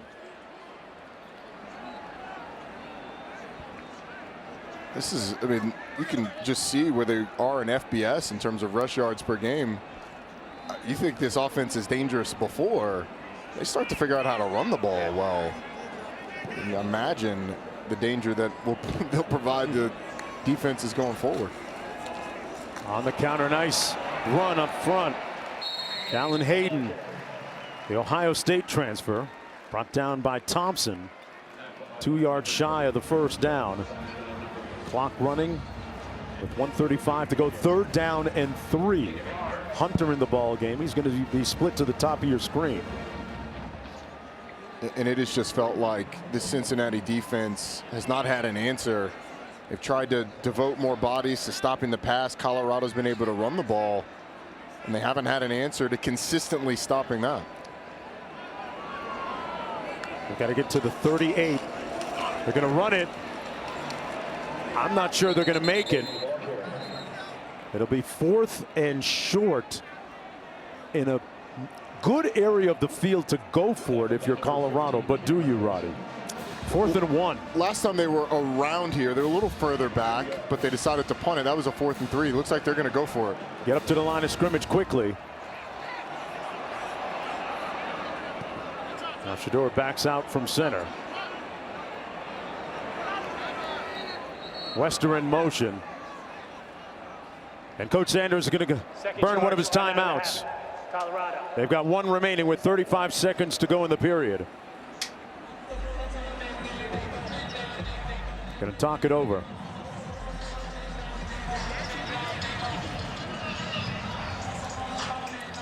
On Parents Weekend. It looks like Shedeur's going to quarterback sneak, and you got the linebacker pushing over the defensive lineman. Cameron Wilson, number 15, is looking like, hey, man, I can't make a play if I'm on my belly. Monte Whedon, the freshman, pushed him over onto the ground. That's some real friendly fire right there. No kidding. I understand. That's one of those where you look up. Cameron Wilson's a redshirt junior. You look up at the true freshman, you're like, take it down like 2 notches. A little tap would suffice. So 4th and 1, and Colorado now deciding to punt.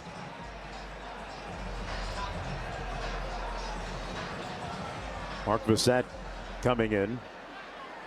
I think the thought process here is up 17. You don't want to give Cincinnati favorable field position at all.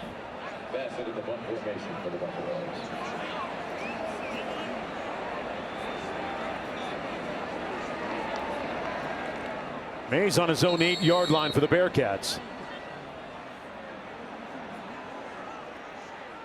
Going to take the delay game. If I'm Scott Satterfield, I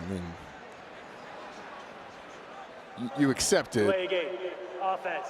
Penalty is declined. 4th down. I thought you might accept it because you don't want to tempt Colorado deciding to all of a sudden go for it by declining. But the move from a field position standpoint is probably to decline. And just, if Colorado was really into it, they might say, hey, let's send out the offense now. So we'll do it again. Bassett with a high end over end punt, going to try and place this one inside the 10, and they'll do that successfully. It'll be down right around the 10-yard line on the 29-yard punt. The yardage irrelevant. This season, Allstate will celebrate every field goal and extra point made by participating universities by making a donation to the university's General Scholarship Fund. Thank you, Allstate. On a beautiful night here in Boulder, Colorado. It's in the low 70s a little bit earlier today. It's cooled off into the mid-50s now on Parents Weekend. You can really sense the excitement in and around Boulder when you walk into some of the restaurants and some of the stores, and everybody talking Colorado football and thinking about bowl games. 1st and 10. Nice run over the right side. They run over Kandra. And a good gallop there by Kiner, picking up 7 yards. He's been their workhorse all season long. Well over 600 yards on the season. Sets up a 2nd down and 3, but we're going to have to wait to run that one in the final 15 minutes. 1 quarter to go. Colorado has misfired on the last 10 attempts to become bowl eligible. Will they finally break through?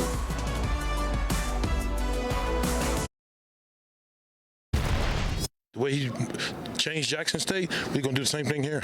Having him here means everything to this community. We coming. Been begging for a good football team for a while, so any sort of hope is awesome. I believe this is our next. However it happens, this is our time and this is our season. The games are 100% more insane now than they were. When we're winning, we're in the bowl. Woo! Go Bus! Do the damn thing. Yeah, what she said. What she said. You know, there has been a tremendous, profound economic impact to the area since the success of the football team has really happened here with Coach Sanders coming to Boulder, and enrollment here at the University of Colorado is at an all-time high as well. On the pitch, a first down run by Kiner to move the chains. A moment ago, Q caught up with Coach Sanders. Well, we got a flag first. For Shiloh. Sanders made the hit on Kiner on the 13-yard gain. After the play was over, unsportsmanlike conduct, number 21 of the defense. 15 yards at the end of the play, automatic first down. It's number 21's first unsportsmanlike for the game. Yeah, you can't grab the foot ankle of the other guy. And look, Corey Kiner was talking his stuff after the hit on the sideline to Shiloh Sanders. But it's the response. It's always the second guy that gets caught, and Shiloh Sanders gets a one-way trip to the sideline. They're going to keep it on the ground. Kiner again with a healthy 8-yard run. Corey Kiner recently going over 2,000 career rush yards at Cincinnati, climbing the school charts. He'll get a breather. Pryor comes in for him on 2nd down and 3. It's going to be Pryor picking up the first down and then a couple more yards. Picked up 4.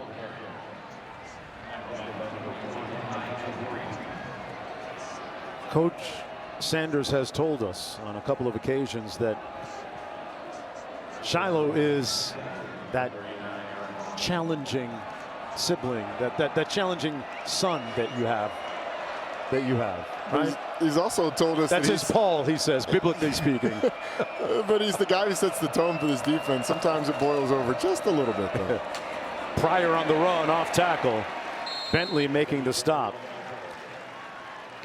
But the one thing about Coach Sanders, he called out his son when he played poorly, and he did the reverse when he didn't. Just wanted to ask you about Shiloh, just what you thought about his play tonight. I thought he played horrible. I thought he was rusty. I thought he didn't have his footing. I thought he wasn't breaking down. He was coming up trying to make the play. You know, it's better for me that I went through the down. It made me lock in more, made me watch all my film. Thanks, Sam. I'm proud of you, boy. Sorsby with the first down run, but a great moment of redemption there for Shiloh. Playing a great game last week, and Dion really transforming into dad right there a little bit at the end. It was nice. It's a great story. He was coach and he was dad. It's the line that he often has to manage. But he's always both of them, and it's kind of cool to see the last chapter of this with his 2 boys. Sorsby hands it off to Pryor. And a nice head of steam, but picked up just a single yard. Quinn caught up with Coach Sanders a moment ago. Coach, what's most critical to finishing? We got to run the ball effectively. Can't turn it over. Defense got to get some stops. You're not just, we want to finish strong, man. We want to play a three-phase game. Special teams, offense, and defense, and we want to run the ball effectively and stop the run. You're 15 minutes away from being able to fulfill Peggy's promise. What's that like? Peggy won't up that thing, though. I'm telling you, I know Peggy. She got exquisite taste. Peggy don't just want a bowl. Peggy want a bowl bowl. A bowl bowl. A bowl bowl. And I'm not talking about maneuvers. Miss Peggy wants that, like we mentioned earlier, a bowl with some shine on it. Bowl was on the sideline last time we were here. Yeah, he was.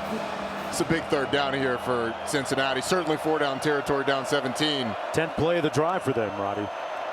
That's the drive is taking a long time. Mays in motion. We got a flag on the far side of the field.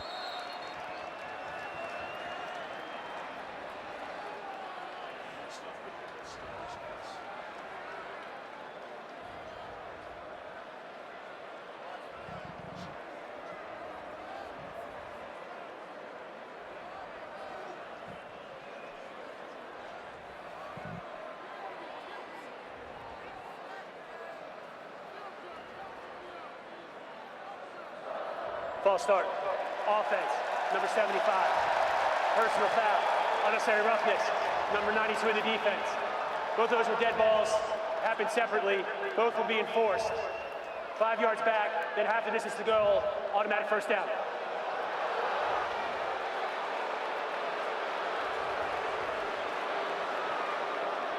It's a good explanation by our refereeing crew. Nose of the ball now resting at the 13-yard line. I didn't see the unnecessary roughness by Anquan Barnes, but strange for it to have happened after the false start.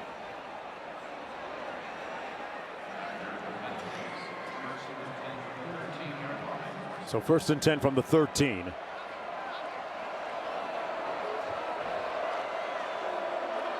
Henderson split to the bottom of the screen.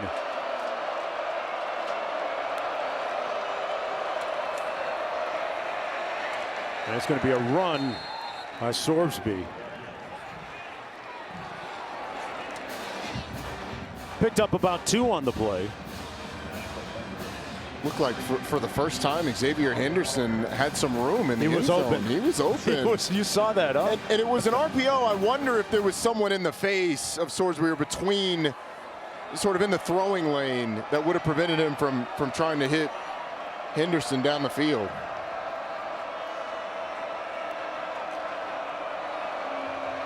Hunter is at the top of your screen defending. At the bottom of your screen, DJ McKinney matched up against Henderson.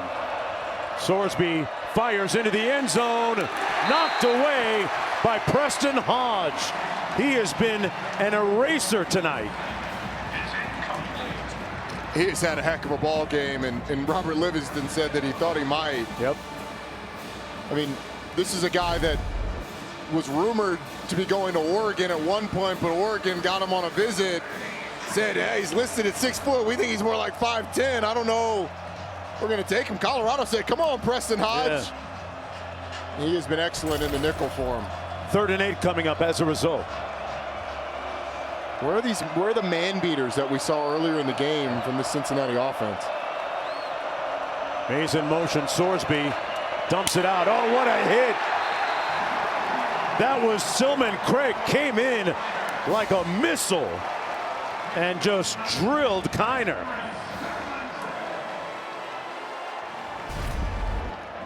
Let's listen.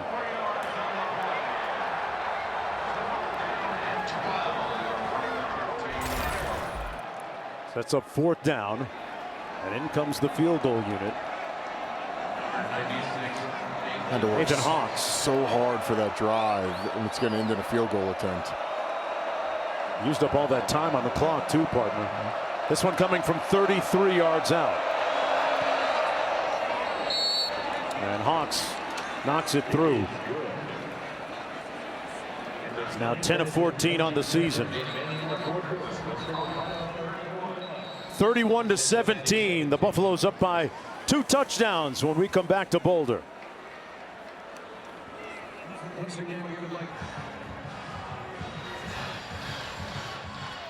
Here's a play a moment ago that was not flagged as a potential targeting hit by Silman Craig. Matt Austin, we're going to bring you in as our rules analyst. Your thoughts on this hit? Well, 21 was obviously a defenseless player, and there was an attack by the defender with force. He lowered his head. It checks all the boxes, and he hit a defenseless player above the shoulders or in the head neck area. So I think this definitely should have been reviewed for targeting. And that's a big call that it wasn't. That means Cameron Silman Craig, had it been called targeting, would have missed the first half against Texas Tech in a couple of weeks. Ooh. Cincinnati would have gotten a first down, which would have kept that drive alive and potentially ended in a touchdown. When they're down, obviously they were 17, now 14. But that's a big missed call. Do you think he's defenseless there, Matt? Oh, absolutely. Okay. Yeah, he has to become a runner, and he was just turning upfield, and there's no way he could have protected himself. So he was definitely still defenseless. Yeah, I completely agree. Thanks a lot, Matt. 9:20 to go in the 4th quarter. Buffaloes football. We're going to keep it on the ground. Augustov with nowhere to go. Coach Sanders told Quint a few moments ago that they have to be able to run the ball to help close this game out and put it to bed. And speaking of bed, it's 1:11 on the East Coast. If you're still part of the Big 12 after party, thank you for staying up. Sanders delivers complete. Jimmy Horn out to the 31. 7-yard pickup. Now let's take a look at this week's college football rankings brought to you by Capital One. How about Texas A&M with the comeback win over LSU, putting them as the sole team in first place, sole undefeated in conference play team in the SEC. Who'd have had that on their bingo card? And especially after that opener against Notre Dame. But we saw LSU last week, and they left a lot of meat on that bone. Had to kick a lot of field goals, a run by Augustov, and it's going to be stopped up short of the first down. It's going to be 4th and less than a yard. Golday made the tackle with 8 minutes to go. They're going to send in the punt team. Yeah, you have to. Yeah. Especially, I mean, Colorado's had a number of 4th and 1s that they've decided, or 4th and shorts, they decided to punt on. Now backed up in your own territory. If you don't make it, I mean, you're giving Cincinnati points. Coach Sanders seemingly incensed there on the sidelines. Here's the punt. A high spiral that comes down at the 18-yard line. It'll be 1st and 10 from there after the fair catch by Mays. A 48-yard punt. Back after this.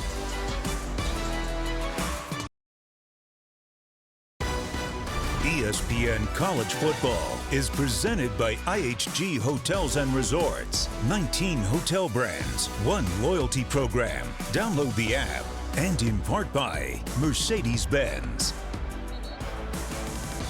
Coach Deion Sanders sporting a little bit of salt in that beard these days, and wasn't always that way, folks. No, the master of the Jerry curl had just enough activator to get that nice kind of that ducktail in the back, and then going clean for a minute. Yeah. Roddy, nice look. Nice little bald look. Yep. Then the hair came back. Yeah. In the coaching era, I kind of like the Father Time beard. It works. The beard. It does. Father Time, Father Prime. His face is plastered all over Boulder. Went into a restaurant today to pick up some food and saw an ad that he had for, I forget what product it was, but it was something related with the school, and his presence is very profound in and around the entire state of Colorado, not just here in Boulder. The entire sport of college football. If you're watching college football on a weekend, you can't get away from Coach Prime on a commercial. 2nd and 9. Cincinnati down 2 touchdowns. Incomplete, intended for the tight end, Joe Royer. 3rd and 9 coming up. Dangerous after Royer tipped that up in the air. They were trying to hit that tight end delay again, but just a little high for Royer and takes a hit. Now if you're Brendan Sorsby, you know with just under 7 minutes left in the game, yep, you're going for it on any 4th and short. And so you don't have to get it all here, but you'd like to obviously make it easier. On 3rd and 9, pass complete to the tight end. Great stiff arm to pick up the first down. That was Derrick Henry quality, but it's going to be marked short of the first down. Man, he put Travis Hunter on a little flight there with that straight arm. I thought he got past the first down on first. That's what I thought. But it's, as you said, I mean, that's just strength. Yeah. Yeah, Royer lifts weights too. Yeah, he does. He's an NFL tight end, but this is the biggest 4th down of the game. Trying to keep their hopes alive. They're going to keep it on the ground, and Kiner picks up the first down with maybe a foot to spare. The clock running with 6:10 to go in the football game. Let's take a look at Travis Hunter after the play.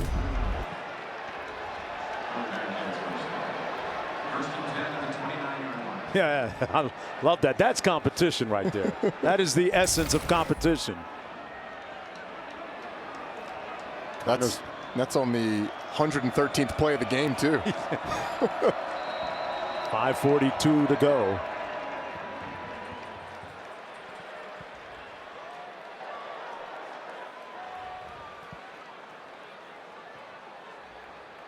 Timeout called by Colorado. That's their final timeout. They're in command right now, up a couple of touchdowns with 5:41 to go.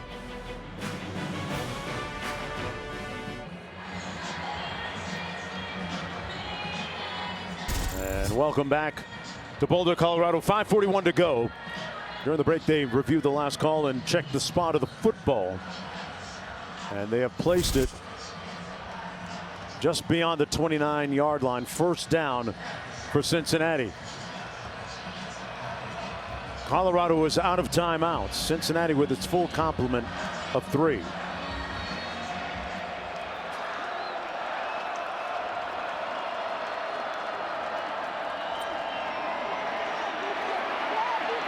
There's a flag down.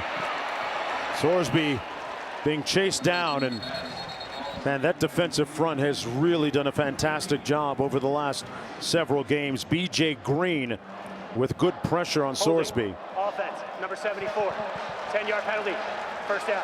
And Warren Sapp is one of the defensive coaches on that Colorado staff. Has done a great job with his analysis and his coaching of the front.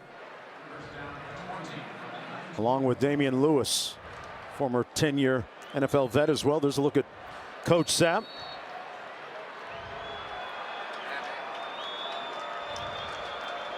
Former University of Miami star.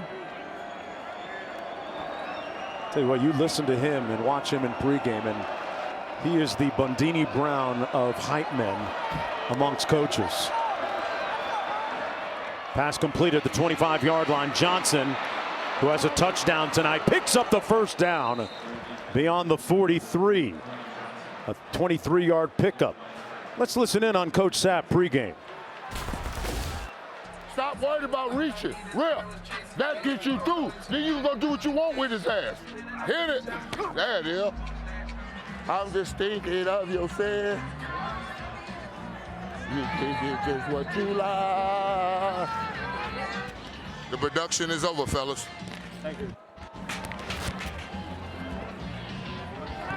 Legal substitution. Defense. More than 11 players on the field at snap. Penalties decline. Second down. First down. First down. Warren Sapp was one of several former NFL people, whether players or coaches, on the Colorado sidelines coaching these players. And most prominently, the 2 coordinators. Yes. Pat Shermer, longtime NFL coach. Robert Livingston came over from the Cincinnati Bengals. And that pro approach, as they've gotten their feet under them in college, has really shown itself. It's working. Pass complete to the sidelines at about the 30, caught by Cincinnati's leading receiver on the season, Xavier Henderson, with 4:39 to play, moving expeditiously at this point. It's Xavier Henderson's first catch of the game. Wow. They put the straps on him. Taking a shot downfield, incomplete. They overshoot Henderson. He has been surrounded like Pharaoh's army all night. I mean, they have had a bunch of people on him, notably Travis Hunter most of the time.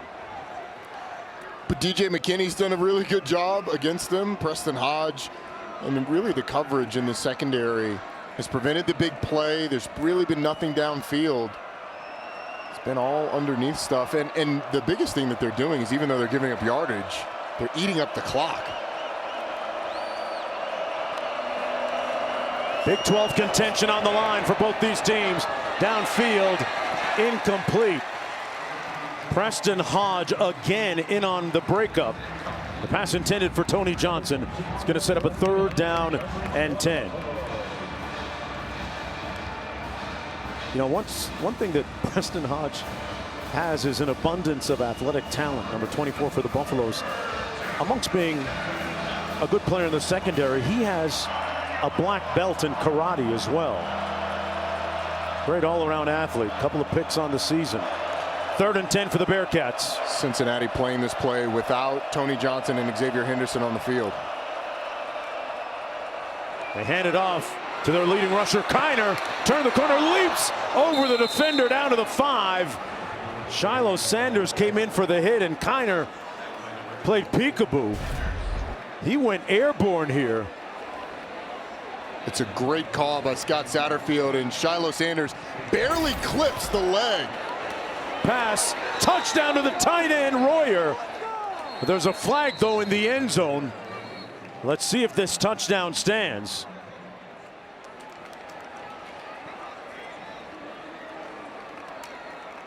There's flags all throughout the end zone. Offside. Defense number 92. Illegal substitution. The defense for having more than 11 players on the field. Penalties are declined. Result of the play is a touchdown. So this is going to be down to a 1-score game right now. Colorado's trying to substitute. Cincinnati goes fast. I mean, it's clearly offside because you got a guy running on the field. They made a play the entire play with 12. They still weren't able to stop him. And they're going to go for 2, yeah. Cincinnati going to go for 2, as you said.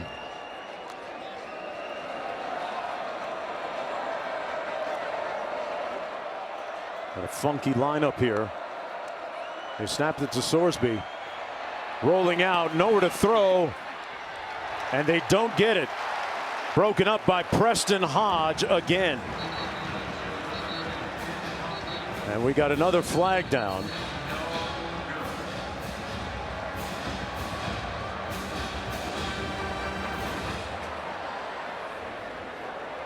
An eligible player downfield, number 54. Penalty is declined. Try was no good. And that was Cincinnati's first 2-point attempt of the year on that one, on that play. And then the question is, why do you go for 2 in that scenario when if you kick the extra point, you're down 7, and then you could tie it up, send it to overtime? And the thought process is, and analytics would agree with it, the evidence would suggest that the best chance to win the game is to go for 2 and then be able to obviously you have to convert. Right. But 2-point conversions are made at under 50%, under a 50% rate nationally. But when you go for it twice, the stats would tell you that you're more likely than not to get at least one of them. Okay. We can go through the math of it. But essentially, if you make it a little under 50% of the time, right, it's 2 sample sizes of under 50%. So the chances of getting either one ends up being higher than just going for it the one time. So Scott Satterfield playing the numbers, essentially. I wonder if the law of averages applies to just 2 attempts. Probably not. No, it doesn't. But the stats would tell you if you do the math, you're probably at like a 70 or 80% chance of making at least one of the 2 attempts. 8-point football game, 3:51 to go. Don't think for a minute that Colorado hasn't forgotten and very much remembers what happened against Stanford here a couple of years ago when they had a commanding lead at halftime and gave it up. 3:51 to play. Arizona attempted an onside kick last week to start the game against the Buffaloes. They kick it to an empty part of the field, and it's retrieved by Colorado. It'll be 1st and 10 from there. 3:50 to go. Hey, up next here on ESPN Sports Center from Los Angeles, Linda Cohn, Stan Verrett. Highlights from a feisty top 15 showdown between Stan's LSU Tigers and Texas A&M. Plus, we'll catch you up on the World Series. Dodgers taking a 2-0 lead. And the latest on who's suiting up Sunday. Injury updates from the NFL. That and more on Sports Center. Stan and Linda right here on ESPN and the ESPN app.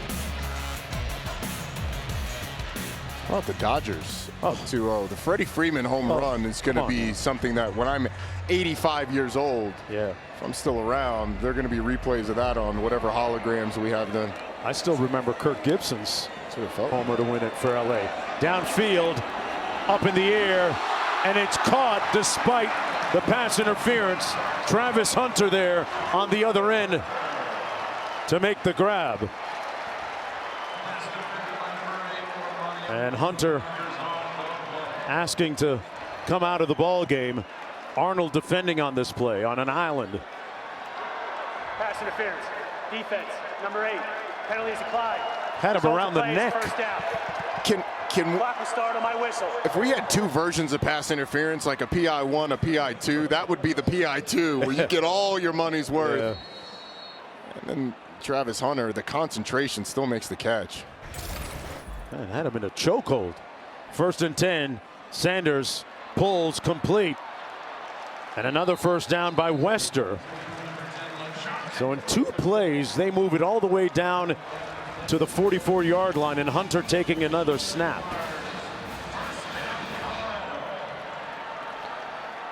Cincinnati still has all 3 timeouts, so if you can get a first down stop, you can start to use it and maybe try and get the ball back before the 2-minute timeout. You would think that Colorado's going to be deliberate here and run the play clock all the way down.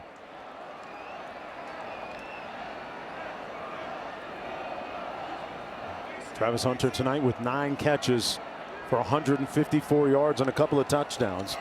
It must be Saturday. On the run, Augustov, who's done yeoman's work. He has been indefatigable tonight, tireless in his work, and picks up another first down on a 13-yard bully ball run. Not only is this Augustov doing a great job breaking tackles, but that offensive line, anytime he has been up with people trying to stop him, they have gotten behind him and willed him forward. Look at the rushing numbers for Colorado. Augustov has 90 yards on the ground, averaging 4.5 yards a carry. Roddy, that's something we did not see from Colorado early in the season when we did their very first game against North Dakota State. 2-minute timeout. We've hit the 2-minute timeout. Back after miss.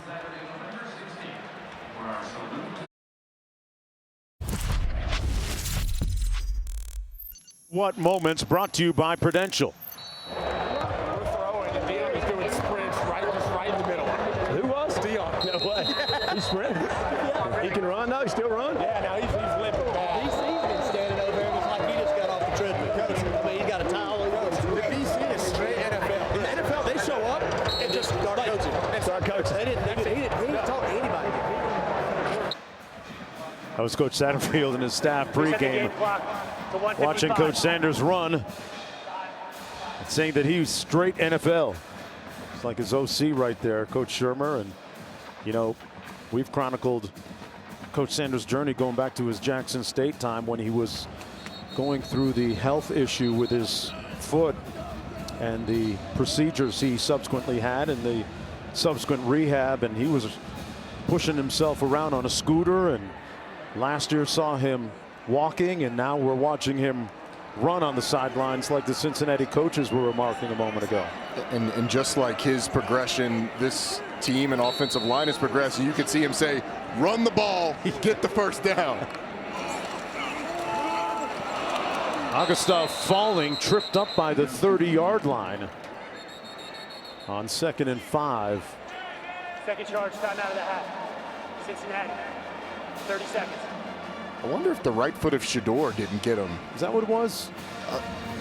I'm giving Augustov credit. Yeah. It sounds better than the turf monster. Oh, you're a running back, so you got sympathy. You have empathy Standing up for my guy. Look at that right foot. Oh yeah, blame it on the quarterback. Get on the quarterback. Yep. Get your feet out of there, quarterback. Yeah. Got to stick up for my backs. 3rd and 9 coming up. And from here, it's not a chip shot field goal to put the game out of reach for Alejandro Mata.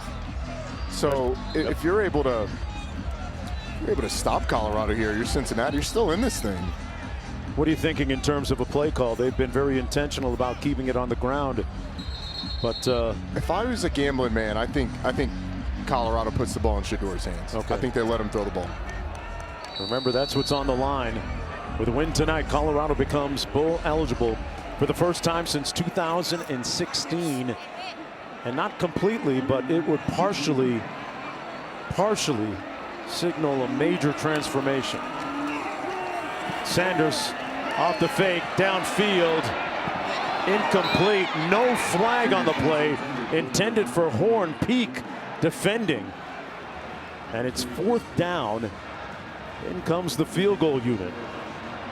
And as you mentioned earlier, Roddy, you alluded to the fact that this is not going to be a chip shot, maybe 46 yards, 47. And you can hear his walk-up music that's requested on the regular. Daddy Yankee playing on the PA system for Alejandro Mata. To help put the game on ice. Right between the pipes. Young man that's been with Coach Deion Sanders going back to his time at Jackson State.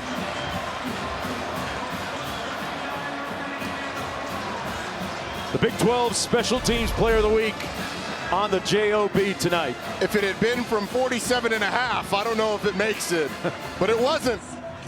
It had just enough to get over the crossbar. And Alejandro Mata all but ends this game. Increases the lead to 10. Pardon me, 11 with 1:39 to go. You were remarking just a second ago about how impressive this win is. Last week, I thought was Colorado's most impressive win to date. More impressive than this one? I was going to say, I think today surpassed it. Cincinnati's a better team than Arizona. That game was on the road, but their ability to come out and really start fast and make Cincinnati chase the game and make a Cincinnati defense that was #1 in the conference in scoring defense and conference play, make them look like they really didn't have very many answers until the second half. That is very impressive. And they'll get the 1st and 10. Cincinnati from their own 25-yard line, 1:39 to go. So who does Colorado have to root for now with the multitude of tiebreakers out there? It's a great question. With Texas Tech losing, Colorado has to win out. And then they have to root for the teams that play Kansas State. They have to root for someone to knock off Kansas State and someone to knock off either Iowa State or BYU. Here's Kiner off the nice screen pass. Brought down at the 47-yard line. We have a flag. I think that we might have a targeting. Now the flag's back at the 30. Illegal block in the back. Number 53 of the offense. 10-yard penalty. 1st down. Thought Silman Craig thought he might have something on him there, the way he reacted. Oh, there it is. On Travis Hunter. Pushing the back. Corey Kiner cuts off of it.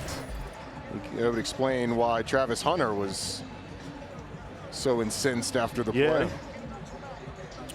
90 seconds to play. The ball back at the 16-yard line.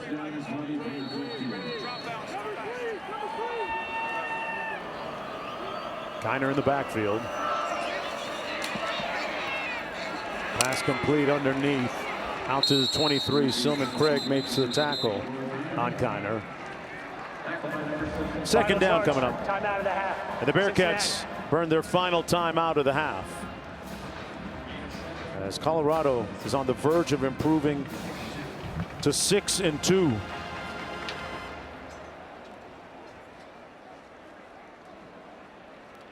It's interesting, Roddy, when I think about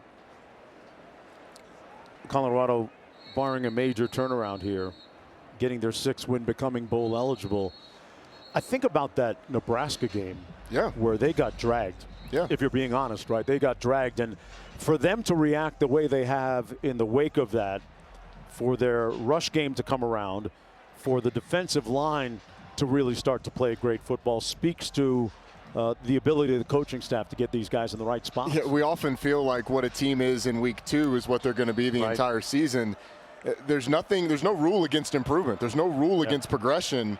This Colorado team has improved in a lot of ways. That's complete. Out to the 34. That's Johnson, who has a touchdown catch tonight for the Bearcats.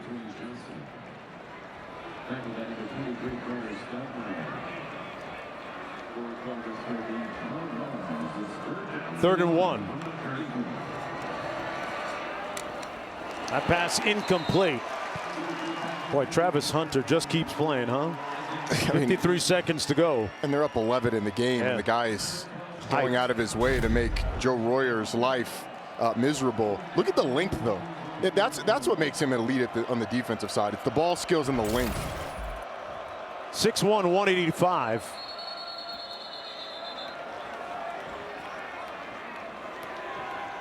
He's very slight looking when you see him up close. I don't know about that 185. That might be a little generous. A couple cheeseburgers ago. Offense, number 11.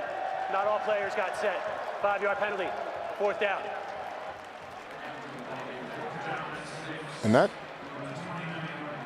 I believe the clock was running prior to that. So wouldn't that, if it was, it would have warranted a 10-second runoff. I guess it wasn't. It was an incomplete pass prior to that. My apologies. 4th and 6.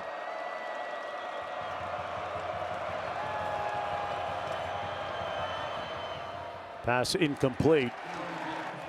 And Colorado will take over on downs, and we've probably seen the last of Travis Hunter for this evening. You know, it was interesting. I watched Brandon Reyes, the athletic strength and conditioning coach, giving him grapes throughout the pregame warm-up. He was carrying around grapes in a bag, and every once in a while he'd give a couple to Travis, and asked him what's that all about. He said it's about good carbs and hydration for him.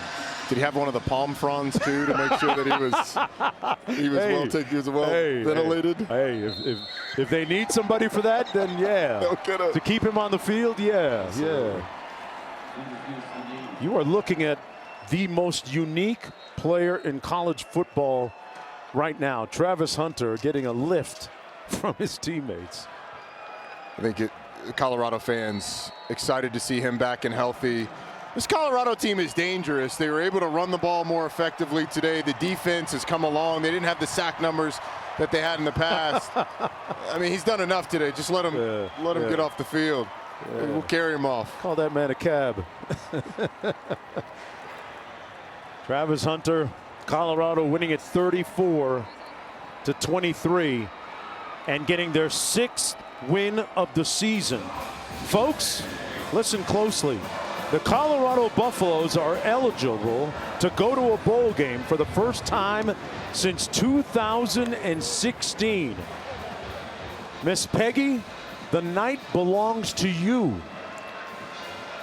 Buffalo superfan, Miss Peggy has been waiting around for a long time. That'll do it from here. 34-23. Shedeur Sanders with another big night passing for 323 yards. Roddy Jones and Quint Kesenick, our entire talented crew behind the camera you never get a chance to see. I'm Mark Jones. Don't forget, SportsCenter is coming up next. So long from Boulder.